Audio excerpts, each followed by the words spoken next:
ਵਾਹਿਗੁਰੂ ਜੀ ਕਾ ਖਾਲਸਾ, ਵਾਹਿਗੁਰੂ ਜੀ ਕੀ ਫਤਿਹ। ਇੱਕ ਬਾਣੀ ਚੈਨਲ ਵੇਖਣ ਵਾਲੇ ਸਾਰੇ ਦਰਸ਼ਕਾਂ ਨੂੰ ਜੀ ਆਇਆਂ ਨੂੰ। ਤਾਂ ਦਰਸ਼ਕੋ, ਜਿਵੇਂ ਅੱਜ ਆਪਾਂ ਸਾਰੇ ਹੀ ਜਾਣਦੇ ਹਾਂ, ਇਹ ਸਾਡੇ ਲਈ ਬਹੁਤ ਇੱਕ ਮਾਣ ਦਾ ਦਿਨ ਵੀ ਹੈ ਤੇ ਸਾਰੇ ਸਾਡੇ ਬੱਚਿਆਂ ਨੂੰ, ਸਾਡੀ ਕੌਮ ਨੂੰ ਬਹੁਤ ਜ਼ਰੂਰੀ ਹੈ ਇਸ ਦਿਨ ਤੋਂ ਜਾਣੂ ਹੋਣਾ, ਕਿਉਂਕਿ ਅੱਜ ਬਾਬਾ ਬੰਦਾ ਸਿੰਘ ਬਹਾਦਰ ਜੀ ਦਾ ਜਨਮ ਦਿਹਾੜਾ ਹੈ। ਉਹ ਬਾਬਾ ਬੰਦਾ ਸਿੰਘ ਬਹਾਦਰ, ਉਹ ਯੋਧਾ ਜਿਨੇ ਕਿ ਸਰਹੰਦ ਦੀ ਇੱਟ ਦੇ ਨਾਲ ਇੱਟ ਖੜਕਾਈ ਸੀ ਔਰ ਵਜ਼ੀਰ ਖਾਨ ਨੂੰ ਮੌਤ ਦੇ ਘਾਟ ਚਾੜਿਆ ਸੀ। ਉਹ ਬੰਦਾ ਸਿੰਘ ਬਹਾਦਰ ਜਿਨ੍ਹਾਂ ਦੀਆਂ ਗੱਲਾਂ, ਜਿਨ੍ਹਾਂ ਦੀ ਬਹਾਦਰੀ ਦੇ ਚਰਚੇ ਸਿਰਫ ਸਿੱਖ ਕੌਮ ਹੀ ਨਹੀਂ ਕਰਦੀ, ਹੋਰ ਵੀ ਧਰਮ ਦੇ ਵਿੱਚ, ਹਰ ਇੱਕ ਧਰਮ ਦੇ ਵਿੱਚ ਜਿਹੜਾ ਬਾਬਾ ਬੰਦਾ ਸਿੰਘ ਬਹਾਦਰ ਤੋਂ ਜਾਣੂ ਹੈ, ਹਰ ਇੱਕ ਪਾਸੇ ਬਾਬਾ ਬੰਦਾ ਸਿੰਘ ਬਹਾਦਰ ਜੀ ਦੇ ਜਿਹੜੇ ਚਰਚੇ ਹੁੰਦੇ ਰਹਿੰਦੇ ਨੇ। ਇੱਕ ਮਹਾਨ ਯੋਧਾ ਜਿਹੜਾ, ਜਿਹਨੂੰ ਕਿ ਜਦੋਂ ਸ਼੍ਰੀ ਗੁਰੂ ਗੋਬਿੰਦ ਸਿੰਘ ਜੀ ਮਹਾਰਾਜ ਜੀ ਨੇ ਉਹਨਾਂ ਤੇ ਆਪਣੀ ਨਜ਼ਰ ਕੀਤੀ, ਆਪਣਾ ਮਿਹਰ ਭਰਿਆ ਹੱਥ ਰੱਖਿਆ, ਤਾਂ ਮਾਧੋ ਦਾਸ ਬੈਰਾਗੀ ਤੋਂ ਉਹਨੂੰ ਬੰਦਾ ਸਾਜਿਆ ਤੇ ਫਿਰ ਉਹਨਾਂ ਦਾ ਨਾਮ ਬੰਦਾ ਸਿੰਘ ਬਹਾਦਰ, ਬੰਦਾ ਸਿੰਘ ਰੱਖਿਆ ਗਿਆ। ਬਹਾਦਰ, ਉਹਨਾਂ ਦੀ ਬਹਾਦਰੀ ਔਰ ਹਰ ਇੱਕ, ਜਿਵੇਂ ਨੂੰ ਕਹਿੰਦੇ ਨਾ ਕਿ ਹਰ ਇੱਕ ਕੁਆਲਿਟੀ ਬਾਬਾ ਬੰਦਾ ਸਿੰਘ ਬਹਾਦਰ ਦੇ ਵਿੱਚ ਭਰੀ ਹੋਈ ਸੀ। ਅੱਜ ਵੀ ਉਹ ਸਾਡੇ ਵਿਚਕਾਰ ਨੇ। ਜ਼ਰੂਰਤ ਹੈ ਸਾਡੇ ਬੱਚਿਆਂ ਨੂੰ ਉਹਨਾਂ ਦੇ ਬਾਰੇ ਵਿੱਚ, ਉਹਨਾਂ ਦੇ ਜੀਵਨ ਦੇ ਬਾਰੇ ਵਿੱਚ ਚਾਨਣਾ ਪਾ ਕੇ, ਉਹਨਾਂ ਦੀ ਜੀਵਨੀ ਦੇ ਬਾਰੇ ਵਿੱਚ ਦੱਸ ਕੇ, ਉਹਨਾਂ ਦੇ ਨਕਸ਼ੇ ਕਦਮ ਤੇ ਤੁਰਨ ਦੇ ਲਈ ਸਾਡੇ ਬੱਚਿਆਂ ਨੂੰ ਪੂਰੀ ਉਹਨਾਂ ਦੀ ਜੀਵਨੀ ਤੋਂ ਜਾਣੂ ਕਰਵਾਉਣਾ ਜ਼ਰੂਰੀ ਹੈ, ਕਿਉਂਕਿ ਬਹੁਤ ਜ਼ਰੂਰੀ ਹੈ ਸਾਡੇ ਯੋਧਿਆਂ ਦੇ ਬਾਰੇ ਵਿੱਚ ਸਾਡੇ ਨੌਜਵਾਨਾਂ ਨੂੰ, ਸਾਡੇ ਬੱਚਿਆਂ ਨੂੰ ਦੱਸਣਾ, ਤਾਂ ਜੋ ਜਜ਼ਬਾਤ ਵੀ ਪੈਦਾ ਹੋਣ, ਆਪਣੇ ਧਰਮ ਦੇ ਪ੍ਰਤੀ ਪਿਆਰ ਵੀ ਪੈਦਾ ਹੋਵੇ। ਤਾਂ ਅੱਜ ਬਾਬਾ ਬੰਦਾ ਸਿੰਘ ਬਹਾਦਰ ਜੀ ਦੇ ਜਨਮ ਦਿਹਾੜੇ ਦੇ ਉੱਤੇ, ਉਹਨਾਂ ਦੀ ਜੀਵਨੀ ਦੇ ਉੱਤੇ ਗੱਲਬਾਤ ਕਰਾਂਗੇ। ਜਿੱਦਾਂ ਮੈਂ ਕੈਪਸ਼ਨ ਦੇ ਵਿੱਚ ਲਿਖਿਆ, ਬਾਬਾ ਬੰਦਾ ਸਿੰਘ ਬਹਾਦਰ ਜੀ ਦੇ ਜਨਮ ਦਿਹਾੜੇ ਦੇ ਉੱਤੇ ਵਿਸ਼ੇਸ਼। ਤਾਂ ਇਸ ਮੌਕੇ ਸਾਡੇ ਨਾਲ ਗੱਲਬਾਤ ਕਰਨ ਦੇ ਲਈ ਮੇਰੇ ਨਾਲ ਜੁੜੇ ਨੇ ਵੀਰ ਕਮਲਜੀਤ ਸਿੰਘ ਜੀ, ਜਿਨ੍ਹਾਂ ਨੂੰ ਆਪਾਂ ਸਾਰੇ ਹੀ ਜਾਣਦੇ ਹਾਂ। ਸਭ ਤੋਂ ਪਹਿਲਾਂ ਤਾਂ ਮੈਂ ਵੀਰ ਜੀ ਹੋਣਾ ਦਾ ਬਹੁਤ-ਬਹੁਤ ਸਵਾਗਤ ਕਰਦੀ ਹਾਂ। ਵੀਰ ਜੀ, ਬਹੁਤ-ਬਹੁਤ ਸਵਾਗਤ ਹੈ ਤੁਹਾਡਾ ਇੱਕ ਬਾਣੀ ਚੈਨਲ ਦੇ ਉੱਤੇ ਜੀ। ਵਾਹਿਗੁਰੂ ਜੀ ਕਾ ਖਾਲਸਾ, ਵਾਹਿਗੁਰੂ ਜੀ ਕੀ ਫਤਿਹ। ਜਿਸ ਤਰ੍ਹਾਂ ਦੇ ਨਾਲ ਅੱਜ ਬਾਬਾ ਬੰਦਾ ਸਿੰਘ ਬਹਾਦਰ ਜੀ ਦਾ ਜਨਮ ਦਿਹਾੜਾ ਮਨਾਇਆ ਗਿਆ, ਹਨਾ, ਗੁਰਦੁਆਰਾ ਸਾਹਿਬ ਦੇ ਵਿੱਚ ਰਜੌਰੀ ਵਿਖੇ ਉਹਨਾਂ ਦਾ ਜਨਮ ਸਥਾਨ ਹੈ, ਜਿੱਥੇ ਉੱਥੇ ਵੀ ਅੱਜ ਮਹਾਨ ਗੁਰਮਤਿ ਸਮਾਗਮ ਦਾ ਆਯੋਜਨ ਕੀਤਾ ਗਿਆ। ਤਾਂ ਬਹੁਤ ਜ਼ਰੂਰਤ ਹੈ ਇਸ ਸਮੇਂ ਇਹੋ ਜਿਹੇ ਯੋਧਿਆਂ ਦੀ ਜੀਵਨੀ ਤੇ ਚਰਚਾ ਕਰਨ ਦੀ, ਇਹੋ ਜਿਹੇ ਯੋਧਿਆਂ ਦੀ ਜੀਵਨੀ ਦੇ ਬਾਰੇ ਸਾਡੇ ਬੱਚਿਆਂ ਨੂੰ, ਸਾਡੇ ਨੌਜਵਾਨ ਪੀੜ੍ਹੀ ਨੂੰ ਜਾਣੂ ਕਰਵਾਉਣ ਦੀ। ਤਾਂ ਮੈਂ ਚਾਹਾਂਗੀ ਕਿ ਅਸੀਂ ਆਪ ਜੀ ਦੇ ਪਾਸੋਂ ਵੀ ਤੁਸੀਂ ਜਿੰਨੀ ਕੁ ਆਪਣੀ ਬੁੱਧੀ ਦੇ ਅਨੁਸਾਰ ਬਾਬਾ ਬੰਦਾ ਸਿੰਘ ਬਹਾਦਰ ਜੀ ਦੀ ਜੀਵਨੀ ਦੇ ਉੱਤੇ ਥੋੜਾ ਜਿਹਾ ਚਾਨਣਾ ਪਾਓ। ਸਭ ਤੋਂ ਪਹਿਲੇ ਜਿੰਨੇ ਵੀ ਸੰਗਤ ਅੱਜ ਦੇ ਇਸ ਪ੍ਰੋਗਰਾਮ ਦੇ ਨਾਲ ਜੁੜੀ ਹੈ, ਸਾਰਿਆਂ ਨੂੰ ਵਾਹਿਗੁਰੂ ਜੀ ਕਾ ਖਾਲਸਾ, ਵਾਹਿਗੁਰੂ ਜੀ ਕੀ ਫਤਿਹ। ਤੇ ਬਾਬਾ ਬੰਦਾ ਸਿੰਘ ਬਹਾਦਰ ਦੇ ਜਨਮ ਦਿਹਾੜੇ ਦੀ ਸਾਰਿਆਂ ਨੂੰ ਵਧਾਈ, ਸਾਰੇ ਪੰਥ ਨੂੰ ਵਧਾਈ। ਬਾਬਾ ਬੰਦਾ ਸਿੰਘ ਬਹਾਦਰ ਉਹ ਸੂਰਮਾ, ਉਹ ਜਰਨੈਲ ਸਨ ਸਿੱਖ ਪੰਥ ਦੇ, ਜਿਨ੍ਹਾਂ ਨੇ ਪਹਿਲਾ ਹਲੀਮੀ ਰਾਜ, ਖਾਲਸਾ ਰਾਜ ਦੀ ਨੀਂਹ ਰੱਖੀ। ਹਲੀਮੀ ਰਾਜ ਖਾਲਸਾ ਰਾਜ ਹੋ ਗਿਆ ਜਿਹਦੇ ਵਿੱਚ ਸਭ ਬਰਾਬਰ ਨੇ, ਸਭ ਧਰਮਾਂ ਦੇ ਲੋਕ ਬਰਾਬਰ ਨੇ, ਜਿਹਦੇ ਵਿੱਚ ਸਾਰਿਆਂ ਨੂੰ ਆਪਣਾ ਹੱਕ ਮਿਲਿਆ ਜਾਏਗਾ, ਕਿਸੇ ਦੇ ਨਾਲ ਕਿਸੇ ਵੀ ਲੈਵਲ ਤੇ ਡਿਸਕ੍ਰਿਮੀਨੇਸ਼ਨ ਨਹੀਂ ਕੀਤੀ ਜਾਏਗੀ। ਇੱਕ ਇਗੈਲਿਟੇਰੀਅਨ ਸੋਸਾਇਟੀ ਜਿਹਦੇ ਵਿੱਚ ਸਾਂਝੀਵਾਲਤਾ ਦਾ ਜਿਹੜਾ ਇੱਕ ਸੰਦੇਸ਼ ਦਿੱਤਾ ਜਾਵੇਗਾ, ਉਹਦੀ ਨੀਂਹ ਰੱਖੀ ਪਹਿਲਾ ਖਾਲਸਾ ਰਾਜ ਪੰਜਾਬ ਵਿਖੇ। ਬਾਬਾ ਬੰਦਾ ਸਿੰਘ ਬਹਾਦਰ ਨੇ ਉਹਦੀ ਨੀਂਹ ਰੱਖੀ। ਅੱਜ ਜੇ ਅਸੀਂ ਉਹਨਾਂ ਦਾ ਜਨਮ ਦਿਹਾੜੇ ਦੀ ਗੱਲ ਕਰੀਏ, ਉਹਨਾਂ ਦੀ ਜੀਵਨੀ ਦੇ ਬਾਰੇ ਗੱਲ ਕਰੀਏ, ਸਾਨੂੰ ਉਹਨਾਂ ਦੇ ਬਚਪਨ ਤੋਂ ਲੈ ਕੇ ਉਹਨਾਂ ਦੇ ਜ਼ਿਲ੍ਹੇ ਗੁਰੂ ਗੋਬਿੰਦ ਸਿੰਘ ਜੀ ਦੇ ਮਹਾਰਾਜ ਦੇ ਨਾਲ, ਉਹਨਾਂ ਦੇ ਨਾਲ ਰੂਬਰੂ ਹੋਏ, ਔਰ ਜ਼ਿਲ੍ਹੇ ਮਨ ਉਹਨਾਂ ਦਾ ਕਦੀ ਟਿਕਿਆ ਨਹੀਂ। ਇਸ ਤੋਂ ਪਹਿਲੇ ਉਹਨਾਂ ਦੀ ਜੀਵਨ ਵਿੱਚ ਚਾਰ ਗੁਰੂ ਉਹਨਾਂ ਨੂੰ ਮਿਲੇ ਨੇ ਉਹਨਾਂ ਦੀ ਜੀਵਨ ਵਿੱਚ। ਪਹਿਲੇ ਸੀਗੇ ਜਾਨਕੀ ਦਾਸ, ਜਿਹੜੇ ਜੰਮੂ ਦੇ ਹੀ ਰਹਿਣ ਵਾਲੇ ਸੀਗੇ। ਦੂਜੇ ਸੀਗੇ ਰਾਮਦਾਸ ਜੀ, ਇਹ ਲਾਹੌਰ ਦੇ ਰਹਿਣ ਵਾਲੇ ਸੀਗੇ। ਫਿਰ ਓਗਨ ਦਾਸ ਨਾਸਿਕ ਦੇ ਰਹਿਣ ਵਾਲੇ। ਇਹਨਾਂ ਕੋਲੋਂ ਉਹਨਾਂ ਨੂੰ ਰਿੱਧੀ ਸਿੱਧੀ ਸਭ ਕੁਝ ਮਿਲਿਆ, ਲੇਕਿਨ ਉਹਨਾਂ ਦਾ ਮਨ ਟਿਕਿਆ ਨਹੀਂ। ਸਾਰਿਆਂ ਨੂੰ ਪਤਾ ਹੈ ਕਿ ਰਜੌਰੀ ਦੇ ਵਿੱਚ ਉਹਨਾਂ ਦਾ ਜਨਮ ਹੋਇਆ ਸੀ। ਇੱਕ ਭਰਦਵਾਜ ਰਾਜਪੂਤ ਪਰਿਵਾਰ ਦੇ ਵਿੱਚ ਉਹਨਾਂ ਦਾ ਜਨਮ ਹੋਇਆ। ਬਚਪਨ ਦੇ ਵਿੱਚ ਹੀ ਉਹਨਾਂ ਨੂੰ ਵੈਰਾਗ ਵਿੱਚ ਚਲੇ ਗਏ, ਔਰ ਉਹਨਾਂ ਦਾ ਜਿਹੜਾ ਸਫ਼ਰ ਸ਼ੁਰੂ ਹੋਇਆ, ਉੱਥੋਂ ਚੱਲਦਾ ਚੱਲਦਾ ਉਹ ਨਾਸਿਕ ਗੋਦਾਵਰੀ ਦੇ ਕੰਢੇ ਓਗਨ ਦਾਸ ਕੋਲ ਆ ਕੇ ਜਿਨ੍ਹਾਂ ਦੀ ਮੁਲਾਕਾਤ ਗੁਰੂ ਗੋਬਿੰਦ ਸਿੰਘ ਜੀ ਮਹਾਰਾਜ ਦਸਮ ਪਿਤਾ ਦੇ ਨਾਲ ਹੋਈ। ਸਾਨੂੰ ਇਹ ਜਿਹੜੇ ਅਸੀਂ ਉਹਨਾਂ ਦੇ ਸਫ਼ਰ ਦੀ ਜਿਹੜੇ ਅਸੀਂ ਝਾਂਕ ਮਾਰਦੇ ਹਾਂ, ਸਾਨੂੰ ਇਸ ਗੱਲ ਦਾ ਵੀ ਧਿਆਨ ਰੱਖਣਾ ਪਏਗਾ ਕਿ ਜਿਹੜੇ ਗੁਰੂ ਜਿਹੜੇ ਸਿੱਖ ਸਿਧਾਂਤ ਦੀ ਗੱਲ ਆਉਂਦੀ ਹੈ, ਤੇ ਬਾਬਾ ਬੰਦਾ ਸਿੰਘ ਬਹਾਦਰ ਦੇ ਨਾਲ ਕਾਫੀਆਂ ਸਾਰੀਆਂ ਹਿਸਟੋਰੀਕਲ ਰੈਫਰੈਂਸਿਸ ਜੋੜੇ ਜਾਂਦੇ ਨੇ। ਉਹਨਾਂ ਨੂੰ ਬੈਰਾਗੀ ਵੀ ਜੀ। ਕਿਹਾ ਜਾਂਦਾ ਹੈ, ਉਹਨਾਂ ਨੂੰ ਹਮ, ਹਿੰਦੂ ਰਾਜਪੂਤ ਨਾਲ ਧਰਮ ਦੇ ਨਾਲ ਵੀ ਜੋੜਿਆ ਜਾਂਦਾ ਹੈ। ਫਿਰ ਕਈ ਮਨਭਾਗੇ ਜਿਹੜੇ ਉਹ ਉਹਨੂੰ ਫਿਰ ਕਿਸੇ ਹੋਰ ਲੈਵਲ ਤੇ ਜਾ ਕੇ ਵੀ ਕੰਟਰੋਵਰਸੀਜ਼ ਕ੍ਰੀਏਟ ਕਰਦੇ ਨੇ। ਇਹ ਸਾਨੂੰ ਭੁੱਲਣਾ ਨਹੀਂ ਚਾਹੀਦਾ ਸੀ ਕਿ ਉਹ ਬੰਦਾ ਸਿੰਘ ਬਹਾਦਰ ਨੇ ਜਿਹੜਾ ਖਾਲਸਾ ਰਾਜ ਸਥਾਪਿਤ ਕੀਤਾ, ਉਹ ਸਿੱਖ ਸਿਧਾਂਤਾਂ ਦੇ ਉੱਪਰ ਸਥਾਪਿਤ ਕੀਤਾ। ਉਹ ਆਪਣੀ ਆਖਰੀ ਜੀਵਨ ਦੇ ਆਖਰੀ ਲਮੇ ਤੱਕ ਇੱਕ ਖਾਲਸਾ ਸੀਗੇ, ਜਿਹੜੇ ਸਿੱਖੀ ਨੂੰ ਸਮਰਪਿਤ ਸੀਗੇ, ਜਿਹੜੇ ਗੁਰੂ ਦੇ ਸ਼ਬਦ ਨੂੰ ਸਮਰਪਿਤ ਸੀਗੇ। ਇਹ ਚੀਜ਼ ਸਾਨੂੰ ਭੁੱਲਣੀ ਨਹੀਂ ਚਾਹੀਦੀ। ਗੁਰਬਾਣੀ ਵੀ ਕਹਿੰਦੀ ਹੈ, ਬੰਦਾ ਇੱਕ ਫਾਰਸੀ ਦਾ ਸ਼ਬਦ ਹੈ ਜਿਹਦਾ ਮਤਲਬ ਹੈ ਗੁਲਾਮ, ਸਲੇਵ। ਤੇ ਗੁਰਬਾਣੀ ਵੀ ਕਹਿੰਦੀ ਹੈ, ਮੈਂ ਬੰਦਾ ਬੈ ਖਰੀਦ ਸੱਚ ਸਾਹਿਬ ਮੇਰਾ। ਗੁਰਬਾਣੀ ਵੀ ਵਿੱਚ ਵੀ ਬੰਦਾ ਸ਼ਬਦ ਦਾ ਜ਼ਿਕਰ ਆਉਂਦਾ। ਅਸੀਂ ਆਪਣੇ ਆਪ ਨੂੰ ਬੰਦਾ ਹੀ ਕਹਿੰਦੇ ਹਾਂ। ਅਸੀਂ ਗੁਰੂ ਮਹਾਰਾਜ ਜਾਂ ਪਰਮ ਪਿਤਾ ਪਰਮੇਸ਼ਰ ਦੇ ਅਸੀਂ ਸਾਰੇ ਗੁਲਾਮ ਹੀ ਹੈਗੇ ਹਾਂ। ਅਸੀਂ ਉਹਨਾਂ ਦੇ ਅੱਗੇ ਨਤਮਸਤਕ ਹੁੰਦੇ ਹਾਂ। ਜ਼ਿਲ੍ਹੇ ਬਾਬਾ ਬੰਦਾ ਸਿੰਘ ਬਹਾਦਰ ਦੀ ਜੀਵਨੀ ਉੱਪਰ ਅਸੀਂ ਚਾਨਣਾ ਪਾਵਾਂਗੇ। ਸਾਨੂੰ ਉਹ ਹਿਸਟੋਰੀਕਲ ਰੈਫਰੈਂਸਿਸ ਤੇ ਵੀ ਧਿਆਨ ਦੇਣਾ ਪਏਗਾ, ਜਿਹੜੇ ਹਿਸਟੋਰੀਕਲ ਰੈਫਰੈਂਸਿਸ ਐਸਟੈਬਲਿਸ਼ ਕਰਦੇ ਨੇ ਕਿ ਗੁਰੂ ਮਹਾਰਾਜ ਨੇ ਉਹਨਾਂ ਨੂੰ ਖਾਲਸਾ ਪੰਥ ਦਾ ਜਰਨੈਲ ਨੋਮੀਨੇਟ ਕੀਤਾ, ਅੰਮ੍ਰਿਤਪਾਨ ਛਕਾਇਆ, 5 ਤੀਰ ਦਿੱਤੇ, ਨਗਾੜੇ ਦਿੱਤੇ, 5 ਸਿੰਘਾਂ ਦੇ ਨਾਲ ਹੁਕਮਨਾਮੇ ਦੇ ਕੇ ਪੰਜਾਬ ਵੱਲ ਟੋਰਿਆ।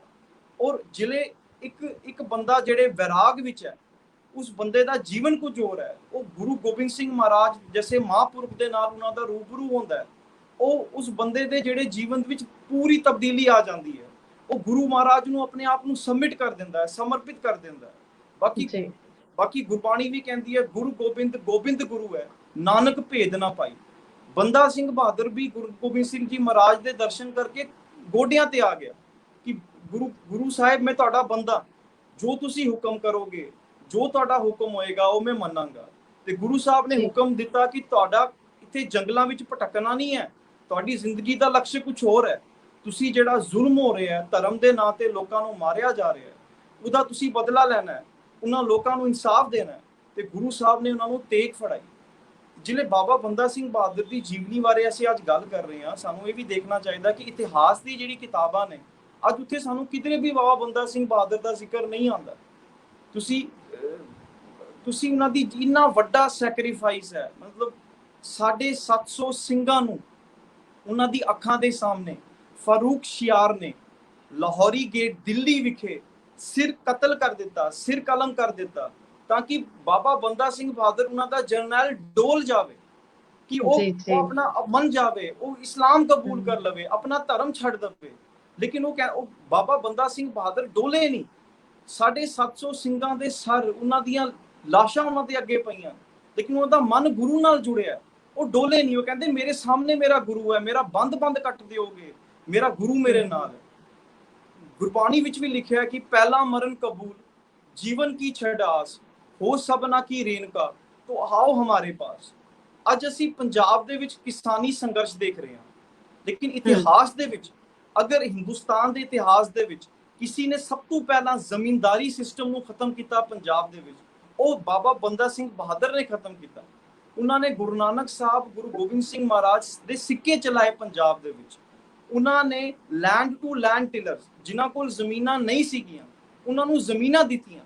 ਤਾਂ ਹੀ ਕਰਕੇ ਪੰਜਾਬ, ਹਰਿਆਣਾ, ਜਿੰਨੀਆਂ ਲਾਗੀਆਂ ਅੱਜ ਸਟੇਟਸ ਨੇ, ਇਹ ਸਾਰੀਆਂ, ਅਗਰ ਐਗਰੀਕਲਚਰ ਦੀ ਗੱਲ ਕਰੀਏ, ਕਿਸਾਨੀ ਦੀ ਗੱਲ ਕਰੀਏ, ਇਹ ਸਾਰੇ ਲੈਂਡਲੈਸ ਨਹੀਂ ਹੈਗੇ, ਇਹਨਾਂ ਕੋਲ ਜ਼ਮੀਨਾਂ, ਇਹ ਖੇਤੀਬਾੜੀ ਕਰਦੇ ਨੇ। ਇਹ ਸਭ ਬਾਬਾ ਬੰਦਾ ਸਿੰਘ ਬਹਾਦਰ ਨੇ ਕੀਤਾ ਸੀ। ਉਹਨਾਂ ਨੇ ਪਹਿਲੀ ਵਾਰ ਸਾਰਾ ਪੰਜਾਬ, ਹਰਿਆਣਾ, ਜਿਹੜਾ ਨਾਰਥਰਨ ਇੰਡੀਆ ਹੈ, ਉਸ ਨੂੰ ਯੂਨਾਈਟ ਕੀਤਾ। ਔਰ ਹਿਸਟਰੀ ਆਫ ਸਿੱਖਸ ਦੇ ਵਿੱਚ ਜਿਹੜੀ ਇੱਕ ਬ੍ਰਿਟਿਸ਼ ਆਥਰ ਨੇ ਕਿਤਾਬ ਲਿਖੀ ਹੈ, ਉਹਦੇ ਵਿੱਚ ਉਹਨਾਂ ਨੇ ਮੈਂਸ਼ਨ ਕੀਤਾ ਹੈ ਕਿ ਅਗਰ ਬਹਾਦਰ ਸ਼ਾਹ ਜ਼ਫਰ, ਜਿਹੜਾ ਉਸ ਵੇਲੇ ਦਾ ਬਾਦਸ਼ਾਹ ਸੀ ਹਿੰਦੁਸਤਾਨ ਦਾ, ਅਗਰ ਉਹ ਦੱਖਣ ਵੱਲ ਕੂਚ ਨਹੀਂ ਕਰਦਾ, ਤੇ ਬਾਬਾ ਬੰਦਾ ਸਿੰਘ ਬਹਾਦਰ ਨੇ ਸਾਰਾ ਹਿੰਦੁਸਤਾਨ ਫਤਿਹ ਕਰ ਲੈਣਾ ਸੀ। ਜਿਹੜੇ ਸਭ ਤੋਂ ਵੱਡੇ ਲਿਟਰੇਰੀ ਸਕਾਲਰ ਹੋਏ ਨੇ, ਨੋਬਲ ਰੋਲਟ, ਰਵਿੰਦਰਨਾਥ ਟੈਗੋਰ, ਉਹਨਾਂ ਨੇ ਬਾਬਾ ਬੰਦਾ ਸਿੰਘ ਬਹਾਦਰ ਦੀ ਸ਼ਹਾਦਤ ਉੱਪਰ ਕਵਿਤਾਵਾਂ ਲਿਖੀਆਂ ਨੇ, ਪੋਇਮਸ ਲਿਖੀਆਂ ਨੇ, ਕਿ ਉਹਨਾਂ ਜੈਸਾ ਸੈਕਰੀਫਾਈਸ ਕੋਈ ਅੱਜ ਤੱਕ ਕਰ ਨਹੀਂ ਸਕਿਆ, ਕਿ ਉਹਨਾਂ ਦੇ ਬੇਟੇ ਦਾ ਕਲੇਜਾ ਕੱਟ ਕੇ ਉਹਨਾਂ ਦੇ ਮੂੰਹ ਵਿੱਚ ਪਾਇਆ ਗਿਆ। ਔਰ ਜਿਲੇ ਗੁਰੂ ਮਹਾਰਾਜ ਨੇ ਉਹਨਾਂ ਨੂੰ ਉੱਥੋਂ ਟੋਰਿਆ, ਨੰਦੇੜ ਤੋਂ ਟੋਰਿਆ, ਜੇ ਦੱਖਣ ਵਾਲੇ ਪਾਸੋਂ ਤੋਂ ਟੋਰਿਆ, ਉਹਨਾਂ ਕੋਲ ਸਿਰਫ 5 ਸਿੰਘ ਸਨ। ਬਾਬਾ ਦੀਪ ਸਿੰਘ ਉਹਨਾਂ ਨਾਲ ਜੁੜੇ, ਭਾਈ ਰਾਮ ਸਿੰਘ ਉਹਨਾਂ ਨਾਲ ਜੁੜੇ, ਭਾਈ ਦਇਆ ਸਿੰਘ ਉਹਨਾਂ ਨਾਲ ਜੁੜੇ। ਪੰਜਾਬ ਦੇ ਜਿੰਨੇ ਐਗਰੀਗੇਰੀਅਨ, ਪੀਜ਼ੈਂਟਸ, ਲੋਅਰ ਕਲਾਸ ਦੇ ਜਿਹੜੇ ਲੋਕ ਸਨ, ਉਹ ਉਹਨਾਂ ਨਾਲ ਜੁੜੇ। ਉਹਨਾਂ ਨੇ ਸਭ ਤੋਂ ਪਹਿਲਾਂ ਸਰਹੰਦ ਫਤਿਹ ਕੀਤੀ, ਸਹਾਰਨਪੁਰ ਫਤਿਹ ਕੀਤਾ, ਕਰਨਾਲ ਫਤਿਹ ਕੀਤਾ, ਬਹਾਰਨਪੁਰ ਫਤਿਹ ਕੀਤਾ, ਲੋਹਗੜ੍ਹ ਫਤਿਹ ਕੀਤਾ, ਸਾਰੇ ਪੰਜਾਬ ਨੂੰ ਜਿਹੜਾ ਯੂਨਾਈਟ ਕੀਤਾ। ਉਹ ਪਹਿਲਾ ਜਿਹੜਾ ਖਾਲਸਾ ਰਾਜ ਹੈ ਉਹਦੀ ਨੀਂਹ ਰੱਖੀ।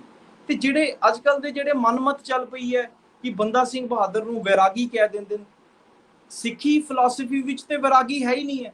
ਅਸੀਂ ਆਪਣੇ ਸੰਸਾਰਿਕ ਜੀਵਨ ਵਿੱਚ ਰਹਿ ਕੇ ਹੀ ਰੱਬ ਦੀ ਪਰਮਾਤਮਾ ਦੀ ਪ੍ਰਾਪਤੀ ਕਰਨੀ ਹੈ। ਵੈਰਾਗ ਵਿੱਚ ਜਾ ਕੇ ਜਾਂ ਜੰਗਲਾਂ ਵਿੱਚ ਜਾ ਕੇ ਸਾਡੇ ਸਿੱਖੀ ਸਿਧਾਂਤਾਂ ਵਿੱਚ ਤੇ ਹੈ ਹੀ ਨਹੀਂ ਹੈ। ਦੂਜੀ ਗੱਲ, ਅੱਜ ਦੇ ਕਈ ਲੋਕ ਨੇ ਜਿਹੜੇ ਉਹਨਾਂ ਦੇ ਜੀਵਨੀ, ਉਹਨਾਂ ਦੇ ਬਚਪਨ ਤੋਂ ਉਦਾਹਰਨ ਲੈ ਕੇ ਉਹ ਕਹਿੰਦੇ ਜੀ ਉਹ ਸਾਰੀ ਉਮਰ ਵੈਰਾਗੀ ਸੀਗੇ। ਗੁਰੂ ਮਹਾਰਾਜ ਜੀ ਨੂੰ 5 ਤੀਰ ਦੇ ਰਹੇ ਨੇ, ਨਗਾੜਾ ਸੌਂਪ ਰਹੇ ਨੇ, 5 ਸਿੰਘ ਦੇ ਰਹੇ ਨੇ, ਖਾਲਸਾ ਪੰਥ ਦੀ ਅਗਵਾਈ ਕਰ ਰਹੇ ਨੇ। ਉਹਨਾਂ ਨੂੰ ਐਸਾ ਕਿਸ ਤਰ੍ਹਾਂ ਹੋ ਸਕਦਾ ਹੈ ਕਿ ਉਹ ਸ਼ਬਦ ਦੇ ਨਾਲ ਤੇ ਖੰਡੇ ਬਾਟੇ ਦੀ ਪੋਲ ਦੇ ਨਾਲ ਨਹੀਂ ਜੋੜਨਗੇ? ਉਹਨਾਂ ਨੂੰ ਸ਼ਸਤਰ ਵਿਦਿਆ ਦਿੱਤੀ ਗਈ, ਉਹਨਾਂ ਨੂੰ ਸਿੱਖ ਇਤਿਹਾਸ ਬਾਰੇ ਦੱਸਿਆ ਗਿਆ, ਉਹਨਾਂ ਨੂੰ ਗੁਰਮੁਖੀ ਵੀ ਆਈ। ਉਹਨਾਂ ਨੇ ਜਿਹੜੇ ਹੁਕਮਨਾਮੇ ਜ਼ਾਹਿਰ ਕੀਤੇ ਉਹਦੇ ਵਿੱਚ ਇੱਕ ਓਂਕਾਰ ਤੋਂ ਸ਼ੁਰੂਆਤ ਹੁੰਦੀ ਸੀ ਹੁਕਮਨਾਮਿਆਂ ਦੀ। ਜਿਹੜੇ ਪੰਜਾਬ ਵਿੱਚ ਬਾਬਾ ਬੰਦਾ ਸਿੰਘ ਬਹਾਦਰ ਨੇ ਹੁਕਮਨਾਮੇ ਜਾਰੀ ਕੀਤੇ। ਕਾਨ ਸਿੰਘ ਨਾਭਾ ਦਾ ਇਤਿਹਾਸ ਹੈ, ਪਰਸ਼ੀਅਨ ਆਥਰਸ ਨੇ, ਉਹਨਾਂ ਨੂੰ ਸਾਨੂੰ ਕੰਸਲਟ ਕਰਨਾ ਚਾਹੀਦਾ। ਸਭ ਤੋਂ ਪਹਿਲੇ ਤੇ ਅੱਜ ਦੇਖੋ ਸਾਡੀ ਆਪਣੀ ਕਮਿਊਨਿਟੀ ਨੇ, ਸਾਡੇ ਆਪਣੇ ਪੰਥ ਨੇ ਬੰਦਾ ਸਿੰਘ ਬਹਾਦਰ ਦੀ ਹਿਸਟਰੀ ਨੂੰ ਨਿਗਲੈਕਟ ਕਰ ਦਿੱਤਾ ਹੋਇਆ।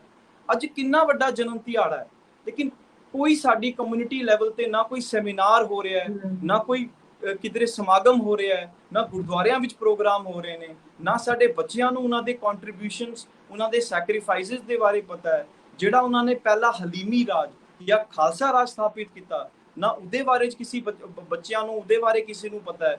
ਤੇ ਮੈਂ ਕਹਾਂਗਾ ਕਿ ਜੀ ਸਾਡੀ ਵੀ ਕਮੀ ਹੈ ਕਿ ਆਉਣ ਵਾਲੀ ਜਨਰੇਸ਼ਨ ਨੂੰ ਅਸੀਂ ਬੰਦਾ ਸਿੰਘ ਬਹਾਦਰ ਦੇ ਬਾਰੇ ਦੱਸ ਹੀ ਨਹੀਂ ਪਾ ਰਹੇ।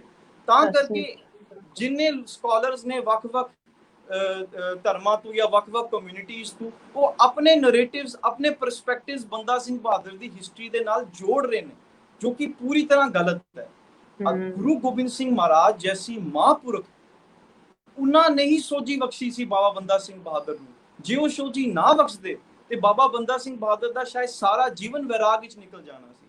ਬਾਬਾ ਬੰਦਾ ਸਿੰਘ ਬਹਾਦਰ ਨੇ ਆਪਣੇ ਆਪ ਨੂੰ ਗੁਰੂ ਨੂੰ ਸਮਰਪਿਤ ਕੀਤਾ।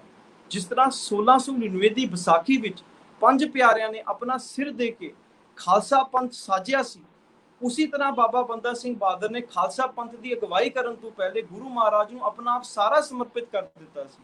ਔਰ ਇਹ ਗੁਰੂ ਮਹਾਰਾਜ ਦੀ ਕਿਰਪਾ ਸੀ, ਉਹਨਾਂ ਦੀ ਹੀ ਸਿਖਲਾਈ ਸੀ ਕਿ ਉਹਨਾਂ ਨੇ ਸਰਹੰਦ ਫਤਿਹ ਕਰਕੇ, ਜਿੱਥੇ ਸਾਡੇ ਛੋਟੇ ਸਾਹਿਬਜ਼ਾਦਿਆਂ ਨੂੰ ਨੀਵਾਂ ਵਿੱਚ ਚਿਣ ਦਿੱਤਾ ਗਿਆ, ਉਹਦਾ ਬਦਲਾ ਲਿਆ। ਔਰ ਉਹਨਾਂ ਨੇ ਪੂਰੇ ਆਪਣੇ ਸਿੱਖ ਇਤਿਹਾਸ ਜੇਕਰ ਦੇਖੀਏ ਤੇ ਖਾਲਸਾ ਰਾਜ ਕੀ ਹੈ ਕਿ ਜਿੱਥੇ ਸਰਹੰਦ ਦਾ ਕਿਲਾ ਸੀ ਉਹਦੇ ਨਾਲ ਹੀ ਇੱਕ ਮਸਜਿਦ ਸੀ, ਉਹ ਅੱਜ ਵੀ ਹੈਗੀ ਹੈ। ਕੁਝ ਕਿਲੋਮੀਟਰ ਦੂਰ ਉੱਥੇ ਇੱਕ ਮਸਜਿਦ ਹੈਗੀ ਹੈ।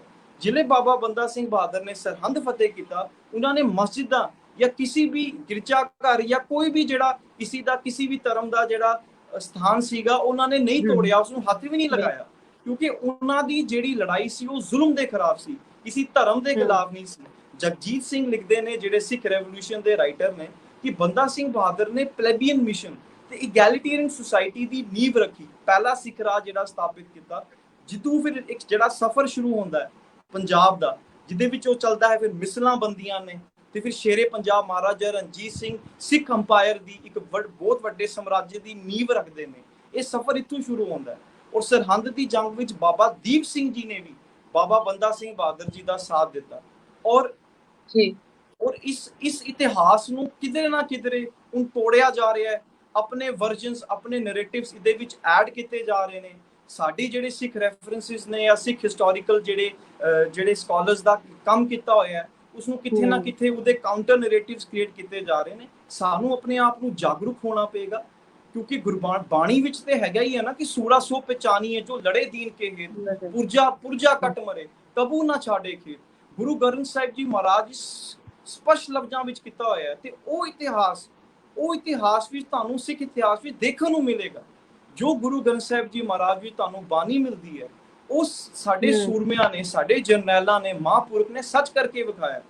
ਕਿਸੇ ਨੇ ਨਹੀਂ ਸੋਚਿਆ ਹੋਣਾ ਕਿ ਕੋਈ ਸਿਰ ਤਲੀ ਤੇ ਰੱਖ ਕੇ ਸੱਚਖੰਡ ਕਿਸ ਤਰ੍ਹਾਂ ਜਾ ਸਕਦਾ, ਬਟ ਬਾਬਾ ਦੀਪ ਸਿੰਘ ਜੀ ਨੇ ਉਹ ਕਰਕੇ ਵਿਖਾਇਆ। ਜੋ ਤੋਂ ਪ੍ਰੇਮ ਖਿਲਨ ਕਾ ਚਾਓ, ਸਿਰ ਤਰ ਤਲੀ ਗਲੀ ਮੋਰੀ ਆਓ, ਜਿਤ ਮਾਰਗ ਪੈਰ ਤਰੀ ਜੈ, ਸਿਰ ਦੀਜੈ ਕਾਨ ਨਾ ਕੀਜੈ। ਤੇ ਬਾਬਾ ਦੀਪ ਸਿੰਘ ਜੀ ਨੇ ਤਲੀ ਤੇ ਸੀਸ ਰੱਖ ਕੇ ਸੱਚਖੰਡ ਹਰਮੰਦਰ ਸਾਹਿਬ ਤੇ ਮੱਥਾ ਟੇਕਿਆ ਤੇ ਉੱਥੇ ਆਪਣੇ ਸਵਾਸ ਤਿਆਗੇ। ਇਹ ਸਾਡਾ ਸਿੱਖ ਇਤਿਹਾਸ ਹੈ। ਇਸ ਨੂੰ ਕੌਣ ਸਿਖਾਏਗਾ, ਕੌਣ ਅੱਗੇ ਲੈ ਕੇ ਜਾਏਗਾ? ਅੱਲਾ ਯਾਰ ਖਾਨ ਜੋਗੀ ਬਾਰੇ ਕੌਣ ਦੱਸੇਗਾ, ਜਿਨ੍ਹਾਂ ਨੇ ਸਿੱਖ ਸੂਰਮਿਆਂ ਦੀ ਕੁਰਬਾਨੀਆਂ ਵਾਸਤੇ ਕਈ ਕਲਮਾਂ ਲਿਖੀਆਂ ਨੇ, ਕਈ ਸ਼ੇਰ ਲਿਖੇ ਨੇ। ਉਹਨਾਂ ਦੀ ਮੈਨੂੰ ਇੱਕ ਸ਼ੇਰ ਉਹਨਾਂ ਦਾ ਯਾਦ ਆ ਰਿਹਾ, ਅੱਲਾ ਯਾਰ ਖਾਨ ਜੋਗੀ ਦਾ, ਬੜੀ खूबसूरत पंक्ति है कि उल्फत के ये जलवे देखे नहीं हमने, उल्फत के ये जलवे देखे नहीं हमने, देखना तो दूर की तरफ कभी सुने नहीं हमने। वो गल कर रहे हैं कि इन्नी कुर्बानियां, इन्ने सैक्रीफाइसेस ना किसी और इतिहास विच असी वेखे ने, ना कदी असी किसी और इतिहास विच पढ़े ने। ये सिर्फ एक सिख कौम ही है जिन्हां ने कुर्बानियां दे के, जिन्हां दे खुशियां दे दिन घट ने ते शहादतां दे दिन ज्यादा ने। ਬਿਲਕੁਲ ਵੀਰ ਜੀ, ਜਿਸ ਤਰ੍ਹਾਂ ਦੇ ਨਾਲ ਇੱਕ ਤੇ ਤੁਸੀਂ ਬਹੁਤ ਵਧੀਆ ਤਰੀਕੇ ਦੇ ਨਾਲ ਹਨਾ ਉਹਨਾਂ ਦੇ ਜੀਵਨ ਦੇ ਉੱਤੇ ਚਾਨਣਾ ਵੀ ਪਾਇਆ, ਉਹਨਾਂ ਦੀ ਬਹਾਦਰੀ ਦੇ ਬਾਰੇ ਵੀ ਦੱਸਿਆ, ਔਰ ਇੱਕ ਨਾ ਖੁਸ਼ੀ ਵੀ ਮਹਿਸੂਸ ਹੁੰਦੀ ਹੈ ਕਿ ਮਤਲਬ ਸ਼ੁਕਰ ਹੈ ਕਿ ਅੱਜ ਹੁਣ ਦੇ ਜਿਹੜੇ ਯੁੱਗ ਦੇ ਵਿੱਚ, ਹੁਣ ਦੀ ਜਨਰੇਸ਼ਨ ਦੇ ਵਿੱਚ ਤੁਹਾਡੇ ਵਰਗੇ ਵੀਰ ਵੀ ਹੈਗੇ ਨੇ ਜਿਹੜੇ ਕਿ ਇਸ ਚੀਜ਼ ਨੂੰ ਲੈ ਕੇ ਸਮਝਦੇ ਨੇ ਕਿ ਸਾਡੇ ਜੋ ਵੀ ਹੋ ਰਿਹਾ ਗਲਤ ਹੋ ਰਿਹਾ। ਅਗਰ ਸਾਡੇ ਬੱਚਿਆਂ ਨੂੰ ਇਹਨਾਂ ਸ਼ਹਾਦਤਾਂ ਬਾਰੇ ਨਹੀਂ ਪਤਾ ਲੱਗਦਾ ਤਾਂ ਗਲਤ ਹੈ, ਮਤਲਬ ਪਤਾ ਹੋਣਾ ਚਾਹੀਦਾ ਹੈ। ਤੇ ਮੈਂ ਆਪਾਂ ਇਸ ਗੱਲ ਨੂੰ ਨਾ ਅਗਾਂਹ ਵੀ ਤੋਰਾਂਗੇ। ਦੇਖੋ ਜਿੱਦਾਂ ਸਾਨੂੰ ਨਾ ਬੜਾ ਮਤਲਬ ਇੱਕ ਸਾਡੇ ਲਈ ਪ੍ਰਾਊਡ ਦੀ ਗੱਲ ਹੈ, ਇੱਕ ਮਾਣ ਮਹਿਸੂਸ ਹੁੰਦਾ ਹੈ ਜਦੋਂ ਕਿਹਾ ਜਾਂਦਾ ਕਿ ਬਾਬਾ ਬੰਦਾ ਸਿੰਘ ਬਹਾਦਰ ਨੇ ਜਿਹੜੇ ਉਹ ਰਜੌਰੀ ਤੋਂ ਨੇ, ਜੰਮੂ ਕਸ਼ਮੀਰ ਦੇ ਰਜੌਰੀ ਦੇ ਵਿੱਚ ਉਹਨਾਂ ਦਾ ਜਨਮ ਸਥਾਨ ਉੱਥੇ ਹੈ। ਪਰ ਕਿਤੇ ਨਾ ਕਿਤੇ ਸਾਡੇ ਇੱਥੋਂ ਦੇ ਬੱਚੇ ਬਹੁਤ ਘੱਟ ਜਾਣੂ ਨੇ, ਮਤਲਬ ਸਾਡੇ ਬੱਚਿਆਂ ਨੂੰ ਨਹੀਂ ਦੱਸਿਆ ਜਾਂਦਾ, ਕਦੀ ਰਜੌਰੀ ਲੈ ਕੇ ਜਾਣ ਦੀ ਵੀ ਕੋਸ਼ਿਸ਼ ਨਹੀਂ ਕੀਤੀ ਜਾਂਦੀ ਕਿ ਆਓ ਤੁਹਾਨੂੰ ਦੱਸੀਏ ਕਿ ਜੰਮੂ ਕਸ਼ਮੀਰ ਦੇ ਵਿੱਚ ਇੱਕ ਜਗ੍ਹਾ ਰਜੌਰੀ ਜਿੱਥੇ ਬਾਬਾ ਬੰਦਾ ਸਿੰਘ ਬਹਾਦਰ ਜੀ ਦਾ ਜਨਮ ਹੋਇਆ। ਦੂਰੋਂ ਦੂਰੋਂ ਲੋਕ ਆਉਂਦੇ ਨੇ, ਲੇਕਿਨ ਇੱਥੋਂ ਕਾਫੀ ਸਾਰੇ ਜਿੰਨਾ ਲੋਕਾਂ ਨੂੰ ਜਾਣਾ ਚਾਹੀਦਾ ਉਹਨਾਂ ਲੋਕ ਨਹੀਂ ਜਾਂਦੇ ਹੈਗੇ। ਤੇ ਤੁਸੀਂ ਜਿੱਦਾਂ ਪਿਛਲੇ ਸਾਲ ਵੀ ਜਦੋਂ ਬਾਬਾ ਬੰਦਾ ਸਿੰਘ ਬਹਾਦਰ ਜੀ ਦਾ ਸਟੈਚੂ ਲਗਾਉਣ ਦੀ ਗੱਲ ਕੀਤੀ ਗਈ ਸੀ ਕੁੰਜਵਾਨੀ ਚੌਂਕ ਤੇ, ਤਾਂ ਤੁਸੀਂ ਉਦੋਂ ਵੀ ਇੱਕ ਵੀਡੀਓ ਜਿਹੜੀ ਆਪਣੀ ਸੋਸ਼ਲ ਮੀਡੀਆ ਤੇ ਪਾਈ ਸੀ, ਆਪਾਂ ਉਸ ਬਾਰੇ ਵੀ ਗੱਲ ਕਰਾਂਗੇ। ਪਹਿਲਾਂ ਮੈਂ ਤੁਹਾਡੀ ਉਹ ਵੀਡੀਓ ਜ਼ਰੂਰ ਸ਼ੇਅਰ ਕਰਨਾ ਚਾਹਾਂਗੀ ਦਰਸ਼ਕਾਂ ਦੇ ਨਾਲ। ਸਾਰਿਆਂ ਨੂੰ ਮੇਰੇ ਵੱਲੋਂ ਪਿਆਰ ਭਰੀ ਸਤਿ ਸ਼੍ਰੀ ਅਕਾਲ। ਮੇਰਾ ਨਾਮ ਕਵਲ ਸਿੰਘ ਹੈ ਤੇ ਮੈਂ ਜੰਮੂ ਕਸ਼ਮੀਰ ਦਾ ਰਹਿਣ ਵਾਲਾ ਹਾਂ। Right now I am standing at Kunjwani ਚੌਕ। ਤੁਸੀਂ ਸੋਚ ਰਹੇ ਹੋਵੋਗੇ ਕਿ ਅੱਜ ਮੈਂ ਇਸ ਖਾਲੀ ਥਾਂ ਤੇ ਕਿਉਂ ਖੜਾ ਹਾਂ। ਅੱਜ ਸਿੱਖ ਇਤਿਹਾਸ ਵਿੱਚ ਬਹੁਤ ਇਤਿਹਾਸਿਕ ਦਿਨ ਹੈ। ਅੱਜ ਦੇ ਦਿਨ ਉਸ ਸੂਰਮੇ ਨੇ ਜਨਮ ਲਿਆ ਸੀ ਜਿਸ ਨੇ ਪਹਿਲਾ ਸਿੱਖ ਖਾਲਸਾ ਰਾਜ ਸਥਾਪਿਤ ਕੀਤਾ। ਅੱਜ ਦ ਗ੍ਰੇਟ ਸਿੱਖ ਵਾਰੀਅਰ ਬਾਬਾ ਬੰਦਾ ਸਿੰਘ ਬਹਾਦਰ ਜੀ ਦੀ 350th ਬਰਥ ਐਨੀਵਰਸਰੀ ਹੈ। ਇਹ ਉਹ ਗ੍ਰੇਟ ਵਾਰੀਅਰ ਸਨ ਜਿਨ੍ਹਾਂ ਨੇ ਪਹਿਲਾ ਸਿੱਖ ਰਾਜ ਪੰਜਾਬ ਵਿੱਚ ਸਥਾਪਿਤ ਕੀਤਾ ਤੇ ਪੰਜਾਬ ਵਿੱਚ ਜ਼ਮੀਂਦਾਰੀ ਸਿਸਟਮ ਨੂੰ ਖਤਮ ਕਰਕੇ ਪਹਿਲਾ ਲੈਂਡ ਕੰਸੋਲੀਡੇਸ਼ਨ ਹਿੰਦੁਸਤਾਨ ਵਿੱਚ ਕੀਤਾ। ਅੱਜ ਮੈਂ ਇਸ ਖਾਲੀ ਥਾਂ ਤੇ ਇਸ ਕਰਕੇ ਖੜਾ ਹਾਂ ਕਿ ਕੁਝ ਮਹੀਨਿਆਂ ਪਹਿਲੇ ਜੰਮੂ ਮਿਊਨਿਸਪਲ ਕਾਰਪੋਰੇਸ਼ਨ ਨੇ ਇੱਕ ਰੈਜ਼ੋਲੂਸ਼ਨ ਪਾਸ ਕੀਤਾ ਸੀ। ਉਸ ਰੈਜ਼ੋਲੂਸ਼ਨ ਵਿੱਚ ਇਹ ਕਿਹਾ ਗਿਆ ਸੀ ਕਿ ਕੁੰਜਵਾਨੀ ਚੌਕ ਦੇ ਵਿੱਚ ਬਾਬਾ ਬੰਦਾ ਸਿੰਘ ਬਹਾਦਰ ਦਾ ਸਟੈਚੂ ਲਗਾਇਆ ਜਾਏਗਾ। ਇਸ ਸਟੈਚੂ ਨੂੰ ਲਗਾਉਣ ਵਾਸਤੇ ਇੱਥੇ ਦੀ ਸਿੱਖ ਕਮਿਊਨਿਟੀ ਬਹੁਤ ਸਾਲਾਂ ਤੋਂ ਐਜੀਟੇਸ਼ਨ ਕਰ ਰਹੀ ਹੈ, ਬਟ ਬੜੇ ਦੁੱਖ ਦੀ ਗੱਲ ਹੈ ਕਿ ਅੱਜ ਦੇ ਦਿਨ ਇਸ ਕੰਮ ਨੂੰ ਵਿੱਚ ਹੀ ਰੋਕ ਦਿੱਤਾ ਗਿਆ ਤੇ ਕਿਸੇ ਕਾਰਨਵਸ਼ ਅੱਜ ਇਸ ਕੰਮ ਨੂੰ ਕੰਪਲੀਟ ਨਹੀਂ ਕੀਤਾ ਗਿਆ। ਸਰਕਾਰਾਂ ਵੱਲੋਂ ਤੇ ਇੱਥੇ ਦੇ ਜਿਹੜੇ ਇਲੈਕਟਿਡ ਲੈਜਿਸਲੇਚਰ ਸਨ, ਜਿਹੜੇ ਫਾਰਮਰ ਡਿਪਟੀ ਸੀਐਮ ਵੀ ਰਹਿ ਚੁੱਕੇ ਨੇ, ਉਹਨਾਂ ਨੇ ਕਿਹਾ ਸੀ ਕਿ ਜ਼ਿਲ੍ਹੇ ਬੰਦਾ ਸਿੰਘ ਬਹਾਦਰ ਜੀ ਦੀ 350 ਸਾਲਾ ਮਨਾਇਆ ਜਾਏਗਾ ਤੇ ਅਸੀਂ ਇਸ ਥਾਂ ਤੇ ਬਾਬਾ ਬੰਦਾ ਸਿੰਘ ਬਹਾਦਰ ਜੀ ਦਾ ਸਟੈਚੂ ਲਗਾਵਾਂਗੇ। ਤੇ ਬੜੇ ਦੁੱਖ ਦੀ ਗੱਲ ਹੈ ਕਿ ਅੱਜ ਇਸ ਥਾਂ ਤੇ ਸਟੈਚੂ ਛੋੜੋ, ਇਸ ਥਾਂ ਦੀ ਨਾ ਸਫਾਈ ਹੋਈ ਹੈ ਤੇ ਨਾ ਇਸ ਥਾਂ ਦਾ ਜਿਹੜਾ ਕੰਮ ਹੈ ਉਹ ਕੰਪਲੀਟ ਹੋਇਆ ਹੈ। ਜੰਮੂ ਕਸ਼ਮੀਰ ਦੇ ਵਿੱਚ ਸਿੱਖਾਂ ਦੇ ਨਾਲ ਬਹੁਤ ਸਾਲਾਂ ਤੋਂ ਵਿਤਕਰਾ ਕੀਤਾ ਜਾ ਰਿਹਾ ਹੈ, ਚਾਹੇ ਉਹ Jammu Kashmir public service commission ਦੇ ਮੈਂਬਰ ਦੀ ਗੱਲ ਹੋਏ, ਮਾਈਨੋਰਿਟੀ ਕਮਿਸ਼ਨ ਦੀ ਗੱਲ ਹੋਏ, ਕਸ਼ਮੀਰੀ ਮਾਈਗ੍ਰੈਂਟਸ ਵਾਸਤੇ ਰਿਜ਼ਰਵੇਸ਼ਨ ਤੇ ਬਾਕੀ ਪੋਲੀਟੀਕਲ ਰਿਪਰੈਜ਼ੈਂਟੇਸ਼ਨਸ ਦੀ ਗੱਲ ਹੋਵੇ, ਸਿੱਖਾਂ ਨੂੰ ਹਮੇਸ਼ਾ ਇਨ ਸਭ ਚੀਜ਼ਾਂ ਤੋਂ ਦੂਰ ਰੱਖਿਆ ਗਿਆ। ਬੰਦਾ ਸਿੰਘ ਬਹਾਦਰ ਜੀ ਦਾ ਜਨਮ ਰਜੌਰੀ ਦੇ ਇੱਕ ਪਿੰਡ ਵਿੱਚ ਹੋਇਆ ਸੀ। ਉਹ ਇੱਥੇ ਦੇ ਹੀ ਰਹਿਣ ਵਾਲੇ ਸਨ। He was a state subject of Jammu and Kashmir. ਸ਼ਾਇਦ ਅੱਜ ਦੀ ਨੌਜਵਾਨ ਪੀੜ੍ਹੀ ਨੂੰ ਬਾਬਾ ਬੰਦਾ ਸਿੰਘ ਜੀ ਦੇ ਬਾਰੇ ਪਤਾ ਵੀ ਨਹੀਂ ਹੋਣਾ ਕਿ ਉਹਨਾਂ ਨੇ ਕਿੰਨੀ ਵੱਡੀ ਕੁਰਬਾਨੀ ਦਿੱਤੀ ਮਨੁੱਖਤਾ ਲਈ, ਇਨਸਾਨੀਅਤ ਲਈ, ਤੇ ਆਪਰੇਸ਼ਨ ਦੇ ਖਿਲਾਫ ਉਹ ਖੜੇ ਹੋਏ। ਅੱਜ ਦੇ ਬੱਚੇ ਨੂੰ ਇਹ ਚੀਜ਼ ਪਤਾ ਹੋਣੀ ਚਾਹੀਦੀ ਹੈ ਕਿ ਬਾਬਾ ਬੰਦਾ ਸਿੰਘ ਬਹਾਦਰ ਦਾ ਇਤਿਹਾਸ ਜੰਮੂ ਕਸ਼ਮੀਰ ਤੋਂ ਹੀ ਸ਼ੁਰੂ ਹੁੰਦਾ ਹੈ। ਜੀ ਬਿਲਕੁਲ ਵੀਰ ਜੀ, ਜਿਸ ਤਰ੍ਹਾਂ ਦੇ ਨਾਲ ਅਸੀਂ ਵੀਡੀਓ ਵਿੱਚ ਵੀ ਦੇਖਿਆ, ਇਹ ਪਿਛਲੇ ਸਾਲ ਤੁਸੀਂ ਇਹ ਵੀਡੀਓ ਜਿਹੜੀ ਆਪਣੀ ਸੋਸ਼ਲ ਮੀਡੀਆ ਤੇ ਅਪਲੋਡ ਕੀਤੀ ਸੀਗੀ, ਤਾਂ ਹੁਣ ਵੀ ਇਸ ਜਿਸ ਜਗ੍ਹਾ ਤੇ ਸਟੈਚੂ ਬਾਬਾ ਬੰਦਾ ਸਿੰਘ ਬਹਾਦਰ ਜੀ ਦਾ ਲਗਾਇਆ ਜਾਣਾ ਸੀ, ਇਹ ਜਗ੍ਹਾ ਉਵੇਂ ਦੀ ਉਵੇਂ ਹੀ ਹੈ। ਇੱਥੇ ਹਾਲੇ ਤੱਕ ਕੋਈ ਵੀ ਸਟੈਚੂ ਮਤਲਬ ਬਾਬਾ ਬੰਦਾ ਸਿੰਘ ਬਹਾਦਰ ਜੀ ਦਾ ਸਟੈਚੂ ਨਹੀਂ ਲਗਾਇਆ ਗਿਆ। ਪਰ ਹਰੇਕ ਜਦੋਂ ਉਹਨਾਂ ਦਾ ਜਨਮ ਦਿਹਾੜਾ ਹੁੰਦਾ ਤੇ ਇਹ ਵੀ ਸਮਝ ਨਹੀਂ ਆਉਂਦੀ ਕਿ ਸਾਡੇ ਰਾਹੀਂ ਜਿਨ੍ਹਾਂ ਨੂੰ ਅਸੀਂ ਸੁਣਦੇ ਹਾਂ, ਕਿ ਸਾਨੂੰ ਲੱਗਦਾ ਹੈ ਕਿ ਰੀਪ੍ਰੈਜ਼ੈਂਟ ਕਰ ਰਹੇ ਨੇ, ਸਾਡੀ ਆਵਾਜ਼ ਨੂੰ ਅਗਾਂਹ ਤੱਕ ਪਹੁੰਚਾ ਰਹੇ ਨੇ, ਸਾਡੇ ਸਿੱਖ ਸਮਾਜ ਦੀ, ਉਹਨਾਂ ਦੇ ਰਾਹੀਂ ਗੱਲ ਚੁੱਕੀ ਨਹੀਂ ਜਾਂਦੀ। ਫਿਰ ਵੀ ਅਸੀਂ ਇਹਨਾਂ ਲੋਕਾਂ ਨੂੰ ਹੀ ਇਨਵਾਈਟ ਕਰਦੇ ਹਾਂ, ਸਾਡੇ ਕੋਈ ਵੀ ਪ੍ਰਕਾਸ਼ ਪੁਰਬ ਹੋਣ ਜਾਂ ਕੋਈ ਵੀ ਅਸੀਂ ਗੁਰਪੁਰਬ ਮਨਾਉਂਦੇ ਹਾਂ ਗੁਰਦੁਆਰਾ ਸਾਹਿਬ ਦੇ ਅੰਦਰ, ਤਾਂ ਅਸੀਂ ਇਹਨਾਂ ਲੋਕਾਂ ਨੂੰ ਬੁਲਾਉਂਦੇ ਹਾਂ ਜਿਹੜੇ ਪੋਲੀਟੀਸ਼ੀਅਨਸ ਹੁੰਦੇ ਨੇ, ਜਿਨ੍ਹਾਂ ਨੇ ਸਾਡੇ ਨਾਲ ਵਾਅਦਾ ਕੀਤਾ ਹੁੰਦਾ, ਫਿਰ ਵੀ ਉੱਥੇ ਇਹ ਗੱਲ ਸ਼ਾਇਦ ਬਹੁਤ ਘੱਟ ਰੱਖੀ ਜਾਂਦੀ ਹੈ, ਜ਼ਰੂਰਤ ਹੈ ਰੱਖਣ ਦੀ। ਤਾਂ ਤੁਸੀਂ ਕਿਵੇਂ ਵੇਖਦੇ ਹੋ ਕਿ ਕਿੰਨਾ ਜ਼ਰੂਰੀ ਹੈ? ਕਿਉਂਕਿ ਜਿੱਦਾਂ ਮੈਂ ਦੇਖਿਆ ਵੀਡੀਓ ਵਿੱਚ ਵੀ ਤੁਸੀਂ ਕਿਹਾ ਕਿ ਬਾਬਾ ਬੰਦਾ ਸਿੰਘ ਬਹਾਦਰ ਜੀ ਦਾ ਜਿਹੜਾ ਜੀਵਨ ਆ ਰਜੌਰੀ ਤੋਂ ਸ਼ੁਰੂ ਹੋਇਆ ਹਨਾ, ਜੰਮੂ ਕਸ਼ਮੀਰ ਦੇ, ਤਾਂ ਸਾਡੇ ਲਈ ਕਿੰਨੀ ਪ੍ਰਾਊਡ ਦੀ ਗੱਲ ਹੈ ਕਿ ਮਤਲਬ ਬਾਬਾ ਬੰਦਾ ਸਿੰਘ ਬਹਾਦਰ ਉਹ ਯੋਧਾ ਜਿਹਦੀਆਂ ਗੱਲਾਂ ਪੂਰੇ ਸੰਸਾਰ ਭਰ ਦੇ ਵਿੱਚ ਹੁੰਦੀਆਂ ਨੇ, ਉਹਨਾਂ ਦਾ ਜਨਮ ਸਥਾਨ ਇੱਥੇ ਹੈ ਜੰਮੂ ਕਸ਼ਮੀਰ ਦੇ ਵਿੱਚ। ਤਾਂ ਹੁਣ ਤੱਕ ਤਾਂ ਬੱਚਾ ਜਾਣੂ ਹੋਣਾ ਚਾਹੀਦਾ ਸੀ ਰਜੌਰੀ ਥਾਂ ਤੋਂ, ਪਰ ਅਜਿਹਾ ਨਹੀਂ ਹੈ। ਤਾਂ ਕੀ ਕਹਿੰਦੇ ਹੋ ਤੁਸੀਂ ਇਸ ਬਾਰੇ?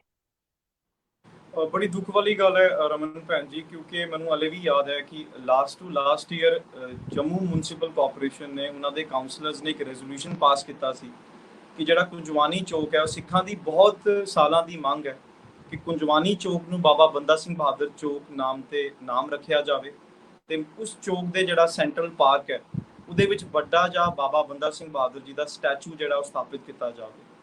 ਇਹਦੇ ਮੁਤਲਕ ਇੱਕ ਰੈਜ਼ੋਲੂਸ਼ਨ ਜੀਐਮਸੀ ਨੇ ਪਾਸ ਕੀਤਾ ਸੀ। ਇੱਥੇ ਦੇ 2-3 ਕਾਉਂਸਲਰਸ ਨੇ ਜਿਹੜੇ ਸਿੱਖ ਕਮਿਊਨਿਟੀ ਤੋਂ ਨੇ, ਉਹਨਾਂ ਨੇ ਮੰਗ ਰੱਖੀ ਸੀ ਤੇ ਫਿਰ ਜੀਐਮਸੀ ਨੇ ਰੈਜ਼ੋਲੂਸ਼ਨ ਵੀ ਪਾਸ ਕੀਤਾ।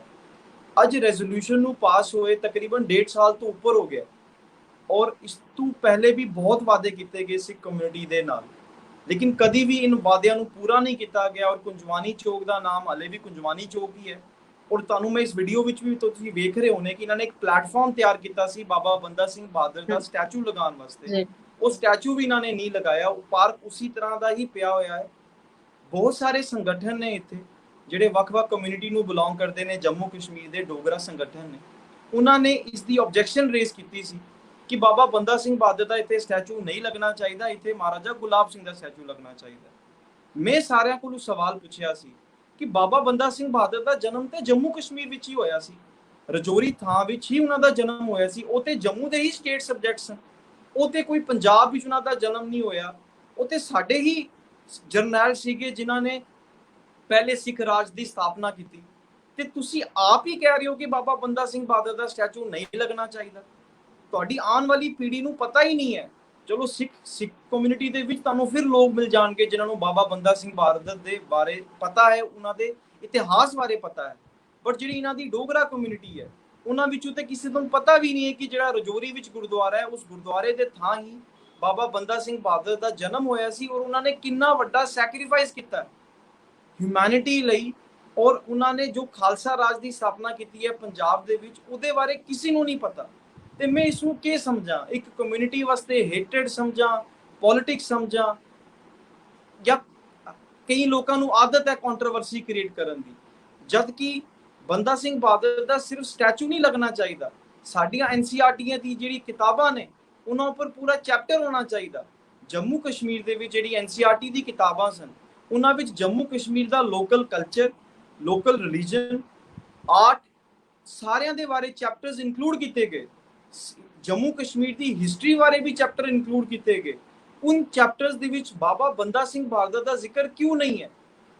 ਉਹ ਵੀ ਅਗਰ ਜ਼ਿਕਰ ਆਵੇਗਾ ਵੀ ਤੇ ਬੜਾ ਸੰਖੇਪ ਵਿੱਚ ਆਵੇਗਾ, ਕੁਝ ਲਾਈਨਾਂ ਵਿੱਚ ਲਿਖ ਦਿੱਤਾ ਜਾਵੇਗਾ ਕਿ ਬਾਬਾ ਬੰਦਾ ਸਿੰਘ ਬਹਾਦਰ ਦਾ ਜਨਮ ਰਜੌਰੀ ਵਿੱਚ ਹੋਇਆ ਸੀ, ਇਸ ਪਰਿਵਾਰ ਦੇ ਵਿੱਚ ਜਨਮ ਹੋਇਆ ਸੀ। ਉਸ ਤੋਂ ਬਾਅਦ ਗੱਲ ਜਾਂਦੀ ਨਹੀਂ ਹੈ। ਪੋਲੀਟੀਸ਼ੀਅਨਸ ਨੇ ਜਿਹੜੀ ਇਹ ਮਾਈਕਰੋ ਮਾਈਨੋਰਿਟੀ ਕਮਿਊਨਿਟੀ, ਅਸੀਂ ਜੰਮੂ ਕਸ਼ਮੀਰ ਵਿੱਚ ਮਾਈਨੋਰਿਟੀ ਨਹੀਂ ਆ, ਅਸੀਂ ਮਾਈਕਰੋ ਮਾਈਨੋਰਿਟੀ ਆ। ਮਾਈਕਰੋ ਮਾਈਨੋਰਿਟੀ ਹੋ ਗਿਆ, ਮਾਈਨੋਰਿਟੀ ਵਿੱਚ ਵੀ ਅਸੀਂ ਮਾਈਨੋਰਿਟੀ ਹਾਂ। ਮੈਜੋਰਿਟੀ ਕਮਿਊਨਿਟੀ ਮੁਸਲਿਮ ਨੇ, ਉਸ ਤੋਂ ਬਾਅਦ ਹਿੰਦੂ ਨੇ, ਫਿਰ ਅਸੀਂ ਆਉਂਦੇ ਹਾਂ। ਸਾਨੂੰ ਪੋਲੀਟੀਕਲ ਪਾਰਟੀਆਂ ਨੇ ਬਹੁਤ ਐਸ਼ੋਰੈਂਸਿਸ ਦਿੱਤੇ। ਸਿਰਫ ਬਾਬਾ ਬੰਦਾ ਸਿੰਘ ਬਹਾਦਰ ਦੀ ਗੱਲ ਨਹੀਂ ਹੈ, ਚਾਂਦਕੋਟ ਦਾ ਇੱਕ ਗੁਰਦੁਆਰਾ ਚਾਂਦਕੋਟ ਦਾ ਇਤਿਹਾਸ ਹੈ।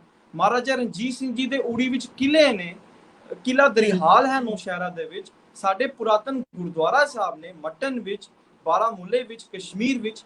ਸਿੱਖ ਕਮਿਊਨਿਟੀ ਜੰਮੂ ਕਸ਼ਮੀਰ ਦੀ ਵਿੱਚ ਪਤਾ ਹੋਵੇਗਾ, ਬਟ ਅਗਰ ਤੁਸੀਂ ਪੰਜਾਬ ਜਾਓ ਜਾਂ ਉਸ ਤੋਂ ਬਾਹਰ ਜਾਓ, ਕਿਸੇ ਨੂੰ ਪਤਾ ਹੀ ਨਹੀਂ ਕਿ ਸਿੱਖ ਕਮਿਊਨਿਟੀ ਦਾ, ਸਿੱਖੀ ਦਾ ਇੰਨਾ ਵੱਡਾ ਇਤਿਹਾਸ, ਇੰਨਾ ਵੱਡਾ ਵਿਰਸਾ ਜੰਮੂ ਕਸ਼ਮੀਰ ਵਿੱਚ ਹੈ। ਉਹ ਕਿਸ ਦੀ ਗਲਤੀ ਹੈ? ਕੁਝ ਸਾਡੀ ਵੀ ਗਲਤੀ ਹੈ। ਔਰ ਜੋ ਸਾਨੂੰ ਇਹ ਪੋਲੀਟੀਕਲ ਅਸ਼ੋਰੈਂਸ ਦਿੱਤੀ ਹੈ ਕਿ ਅਸੀਂ ਇਹਨਾਂ ਨੂੰ ਇਨਵਾਈਟ ਕਰਦੇ ਹਾਂ, ਵੱਡੇ ਵੱਡੇ ਪ੍ਰਕਾਸ਼ ਪੁਰਬਾਂ ਸਮਾਗਮਾਂ ਵਿੱਚ ਇਹਨਾਂ ਨੂੰ ਇਨਵਾਈਟ ਕਰਕੇ ਅਸੀਂ ਸਰੋਪਾ ਦਿੰਦੇ ਹਾਂ। ਮੈਨੂੰ ਇੱਕ ਗੱਲ ਪੁੱਛਣੀ ਚਾਹੀਦੀ ਹੈ ਆਪਣੀ ਕਮਿਊਨਿਟੀ ਕੋਲੋਂ ਹੀ, ਸਰੋਪਾ ਸਾਡੇ ਪੰਥ ਦਾ ਬਹੁਤ ਵੱਡਾ ਮਾਣ ਹੈ। ਸਰੋਪਾ ਇਹ ਨਹੀਂ ਹੈ ਕਿ ਤੁਸੀਂ ਕਿਸੇ ਨੂੰ ਵੀ ਆ ਕੇ ਸਰੋਪਾ ਪਵਾ ਦੋਗੇ। ਸਰੋਪਾ ਉਹਨੂੰ ਪਾਉਣਾ ਹੈ ਜਿਹੜਾ ਗੁਰੂ ਗ੍ਰੰਥ ਸਾਹਿਬ ਜੀ ਮਹਾਰਾਜ ਦੀ ਬਾਣੀ ਵਿੱਚ ਬਲੀਵ ਕਰਦਾ ਹੈ, ਜਿਹੜਾ ਸਿੱਖ ਸਿਧਾਂਤਾਂ ਵਿੱਚ ਬਲੀਵ ਕਰਦਾ ਹੈ, ਜਿਸਨੇ ਕੌਮ ਲਈ ਕੰਮ ਕੀਤਾ, ਜਿਹੜਾ ਸਿੱਖੀ ਸਿਧਾਂਤਾਂ ਉੱਪਰ ਪੂਰਾ ਉਤਰਦਾ ਹੈ, ਉਸਨੂੰ ਤੁਸੀਂ ਸਰੋਪਾ ਦਿੰਦੇ ਹੋ, ਉਸਨੂੰ ਮਾਨ ਦਿੰਦੇ ਹੋ। ਸਰੋਪਾ ਇਜ਼ ਜਸਟ ਨਾਟ ਅ ਰੋਬ ਜਿਹੜਾ ਉਹ ਕ੍ਰਿਸਚਨ ਪਾਉਂਦੇ ਨੇ ਕਿ ਤੁਸੀਂ ਜਾ ਕੇ ਸਿਰਫ ਰੋਬ ਪਾ ਦਿਓ ਜਾਂ ਕਿਸੇ ਨੂੰ ਆਨਰ ਕਰ ਦਿਓ। ਸਰੋਪਾ ਇੱਕ ਬਹੁਤ ਵੱਡਾ ਮਾਨ ਹੈ ਸਾਡੇ ਪੰਥ ਦਾ। ਤੁਸੀਂ ਪੋਲੀਟੀਸ਼ੀਅਨਸ ਨੂੰ ਸਟੇਜ ਤੇ ਬੁਲਾਓਗੇ, ਉਹਨਾਂ ਨੂੰ ਸਰੋਪੇ ਦੇਵੋਗੇ, ਲੇਕਿਨ ਪੁੱਛੋ ਉਹਨਾਂ ਨੂੰ ਤੁਸੀਂ ਕਦੀ ਪੁੱਛਿਆ ਕਿ ਤੁਸੀਂ ਸਿਰਫ ਬੁਲਾਰੇ ਦੇ ਕੇ ਚਲੇ ਜਾਂਦੇ ਹੋ, ਫਾਲਸ ਅਸ਼ੋਰੈਂਸਿਸ ਦੇ ਕੇ ਚਲੇ ਜਾਂਦੇ ਹੋ। ਸਿੱਖ ਕਮਿਊਨਿਟੀ ਹਰ ਪਾਸੋਂ ਪਿਛੜੀ ਹੋਈ ਹੈ ਜੰਮੂ ਕਸ਼ਮੀਰ ਦੀ। ਤੁਸੀਂ ਇਸ ਕਮਿਊਨਿਟੀ ਬਾਰੇ ਕੀਤਾ ਕੀ ਹੈ? ਸਿੱਖ ਕਮਿਊਨਿਟੀ ਨੇ ਜੋ ਕੀਤਾ ਹੈ ਆਪਣੇ ਪੈਰਾਂ ਤੇ, ਆਪਣੇ ਬਲਬੂਤੇ ਤੇ ਕੀਤਾ ਹੈ। ਅਗਰ ਰਜੌਰੀ ਦੇ ਗੁਰਦੁਆਰਾ ਸਾਹਿਬ ਦੀ ਰੈਨੋਵੇਸ਼ਨ ਹੋਈ ਹੈ ਤੇ ਉਹ ਵੀ ਆਪਣੇ ਬਲਬੂਤੇ ਤੇ ਕੀਤੀ ਹੈ। ਮੈਂ ਸਨਮਾਨ ਕਰਾਂਗਾ, ਮੈਂ ਸ਼ੁਕਰੀਆ ਅਦਾ ਕਰਾਂਗਾ ਰਜੌਰੀ ਦੀ ਸੰਗਤ ਦਾ, ਜਿਨ੍ਹਾਂ ਨੇ ਰਿਕੁਐਸਟ ਕੀਤੀ ਲੋਕਲ ਐਡਮਿਨਿਸਟ੍ਰੇਸ਼ਨ ਨੂੰ। ਤੇ ਸੁਣਨ ਵਿੱਚ ਆਇਆ ਸੀ ਪਿਛਲੇ ਦਿਨਾਂ ਦੇ ਵਿੱਚ ਕਿ ਰਜੌਰੀ ਵਿੱਚ ਇੱਕ ਪੁਲ ਹੈ, ਜਿਸ ਪੁਲ ਦਾ ਨਾਮ ਬਾਬਾ ਬੰਦਾ ਸਿੰਘ ਬਹਾਦਰ ਦੇ ਨਾਂ ਉੱਤੇ ਰੱਖਿਆ ਗਿਆ ਹੈ। ਔਰ ਇਹ ਰਜੌਰੀ ਦੇ ਲੋਕਾਂ ਦੀ ਹੀ ਮੰਗ ਸੀ, ਕਿਉਂਕਿ ਉਹ ਕਹਿੰਦੇ ਨੇ ਕਿ ਸਾਡੇ ਲਈ ਬਹੁਤ ਮਾਣ ਵਾਲੀ ਗੱਲ ਹੈ ਕਿ ਇੰਨਾ ਵੱਡਾ ਸੂਰਮਾ, ਇੰਨਾ ਵੱਡਾ ਜਨਰਲ, ਉਹਨਾਂ ਦਾ ਜਨਮ ਰਜੌਰੀ ਵਿੱਚ ਹੋਇਆ ਸੀ। ਔਰ ਇਹਦੇ ਪਿਕਚਰਸ ਵੀ ਬੜੇ ਵਾਇਰਲ ਹੋਏ ਸਨ, ਥਰੂ ਆਊਟ ਇੰਡੀਆ ਵਿੱਚ ਵਾਇਰਲ ਹੋਏ ਸਨ। ਕਾਫੀ ਮੀਡੀਆ ਨੇ ਵੀ ਇਸ ਨੂੰ ਕਵਰ ਕੀਤਾ ਕਿ ਬਾਬਾ ਬੰਦਾ ਸਿੰਘ ਬਹਾਦਰ ਦੇ ਨਾਂ ਤੇ ਇੱਕ ਪੁਲ ਦੀ ਸਥਾਪਨਾ ਕੀਤੀ ਗਈ ਹੈ। ਔਰ ਇੱਕ ਤੇ ਲੋਕਾਂ ਨੂੰ ਜੋੜੇਗਾ ਤੇ ਦੂਜਾ ਇਸ ਦੇ ਇਤਿਹਾਸ ਦੇ ਬਾਰੇ ਜਾਣਨ ਦੀ ਲੋਕ ਕੋਸ਼ਿਸ਼ ਕਰਨਗੇ। ਜੀ ਬਿਲਕੁਲ ਵੀਰ ਜੀ, ਜਿਸ ਤਰ੍ਹਾਂ ਦੇ ਨਾਲ ਆਪਾਂ ਦੇਖਿਆ ਕਿ ਫਿਰ ਗੱਲ ਨਾ ਇੱਥੇ ਆਉਂਦੀ ਹੈ ਵੀ ਜੋ ਇਤਿਹਾਸ ਦੇ ਬਾਰੇ ਵਿੱਚ ਸਾਨੂੰ ਪਤਾ ਹੋਣਾ ਚਾਹੀਦਾ, ਜਿਨ੍ਹਾਂ ਗੱਲਾਂ ਨੂੰ ਅਗਾਂਹ ਲੈ ਕੇ ਆਉਣਾ ਚਾਹੀਦਾ। ਬਾਬਾ ਬੰਦਾ ਸਿੰਘ ਬਹਾਦਰ ਇੱਕ ਮਹਾਨ ਜਰਨੈਲ, ਇੱਕ ਬਹੁਤ ਵੱਡੇ ਯੋਧੇ, ਜਿਨ੍ਹਾਂ ਉਹਨਾਂ ਦੇ ਬਾਰੇ ਵਿੱਚ ਜਿਵੇਂ ਤੁਸੀਂ ਪਹਿਲਾਂ ਵੀ ਇਹ ਗੱਲ ਕਹੀ ਹੈ ਕਿ ਜਿਸ ਤਰ੍ਹਾਂ ਦੇ ਨਾਲ ਅੱਜ ਹੋਣੇ ਚਾਹੀਦੇ ਸੀ ਸਮਾਗਮ, ਉਲੀਕੇ ਜਾਣੇ ਚਾਹੀਦੇ ਸੀਗੇ, ਵੱਡੇ ਵੱਡੇ ਗੁਰਦੁਆਰਾ ਸਾਹਿਬ ਦੇ ਵਿੱਚ ਵਿਸ਼ੇਸ਼ ਗੁਰਮਤਿ ਸਮਾਗਮ ਹੋਣੇ ਚਾਹੀਦੇ ਸੀ। ਰਜੌਰੀ ਵਿਖੇ ਹੋਇਆ ਤਾਂ ਬਹੁਤ ਖੁਸ਼ੀ ਵੀ ਹੈ ਕਿ ਚਲੋ ਐਟਲੀਸਟ ਉੱਥੇ ਗੁਰਦੁਆਰਾ ਸਾਹਿਬ ਵਿਖੇ ਇੱਕ ਮਹਾਨ ਗੁਰਮਤਿ ਸਮਾਗਮ ਦਾ ਆਯੋਜਨ ਕੀਤਾ ਗਿਆ। ਲੇਕਿਨ ਇੱਥੇ ਲੋਕਲ ਗੁਰਦੁਆਰਾ ਸਾਹਿਬ ਦੇ ਵਿੱਚ ਵੀ ਹੋਣਾ ਚਾਹੀਦਾ, ਕਿਉਂਕਿ ਅਗਰ ਕਿੱਦਾਂ ਕਹਿੰਦੇ ਹੁੰਦੇ ਨੇ ਨਾ ਕਿ ਅਸੀਂ ਵੱਡੇ ਵੱਡੇ ਗੁਰਦੁਆਰਾ ਸਾਹਿਬ ਤਾਂ ਬਣਾਉਂਦੇ ਆ, ਸਾਡੇ ਨਿਸ਼ਾਨ ਸਾਹਿਬ ਝੂਲਦੇ ਨੇ ਕਿ ਸਾਡੀ ਚੜ੍ਹਦੀ ਕਲਾ। ਜਦੋਂ ਆਪਾਂ ਕਿਤੇ ਵੀ ਸਮਾਗਮ ਕਰਦੇ ਆ, ਉਹਦੇ ਵਿੱਚ ਜਦੋਂ ਇਕੱਠ ਹੁੰਦਾ, ਉਹ ਵੀ ਸਾਨੂੰ ਇਹ ਲੱਗਦਾ ਕਿ ਸਾਡੀ ਚੜ੍ਹਦੀ ਕਲਾ ਦਾ ਪ੍ਰਤੀਕ ਹੈ, ਮਤਲਬ ਬਹੁਤ ਸਾਰੀ ਸੰਗਤ ਇਕੱਠੀ ਹੋਈ ਚੜ੍ਹਦੀ ਕਲਾ ਦੇ ਵਿੱਚ ਹੈ ਪੰਥ। ਤਾਂ ਕਿਉਂ ਨਾ ਇਹੋ ਜਿਹੇ ਸਮਾਗਮ ਉਲੀਕ ਕੇ ਬੱਚਿਆਂ ਨੂੰ ਇੰਪੋਰਟੈਂਸ ਦੱਸੀ ਜਾਏ ਇਸ ਦਿਨ ਦੀ, ਕਿ ਸਾਰੇ ਬੱਚਿਆਂ ਨੂੰ ਲੱਗੇ ਕਿ ਨਹੀਂ ਨਹੀਂ, ਅੱਜ ਬਾਬਾ ਬੰਦਾ ਸਿੰਘ ਬਹਾਦਰ ਜੀ ਦਾ ਜਨਮ ਦਿਹਾੜਾ ਸਾਡੇ ਲਈ ਬਹੁਤ ਵੱਡਾ ਦਿਨ ਹੈ। ਜਦੋਂ ਅਸੀਂ ਆਪ ਹੀ ਬੱਚਿਆਂ ਨੂੰ ਨਹੀਂ ਦੱਸ ਰਹੇ ਤਾਂ ਕਿਤੇ ਨਾ ਅਸੀਂ ਖੁਦ ਹੀ ਆਪਣੇ ਇਤਿਹਾਸ ਨੂੰ ਖੁਦ ਹੀ ਪਿਛਾਂਹ ਲੈ ਕੇ ਜਾਣ ਦੇ ਵਿੱਚ ਆਪ ਹੀ ਜ਼ਿੰਮੇਵਾਰ ਹੁੰਦੇ ਜਾ ਰਹੇ ਹਾਂ। ਵੀਰ ਜੀ ਮੈਂ ਇੱਥੇ ਪੜ੍ਹ ਲਵਾਂ, ਸਾਡੇ ਨਾਲ ਅਮਨ ਸਿੰਘ ਜੀ ਜੁੜੇ ਨੇ, ਕਾਬਲ ਸਿੰਘ ਜੀ, ਪਰਮਜੀਤ ਸਿੰਘ ਜੀ, ਸੁਰਿੰਦਰ ਸਿੰਘ ਤੂਰ, ਮਨਪ੍ਰੀਤ ਸਿੰਘ ਜੀ, ਅਮਰਜੀਤ ਕੌਰ ਜੀ ਸਾਡੇ ਨਾਲ ਜੁੜੇ ਨੇ।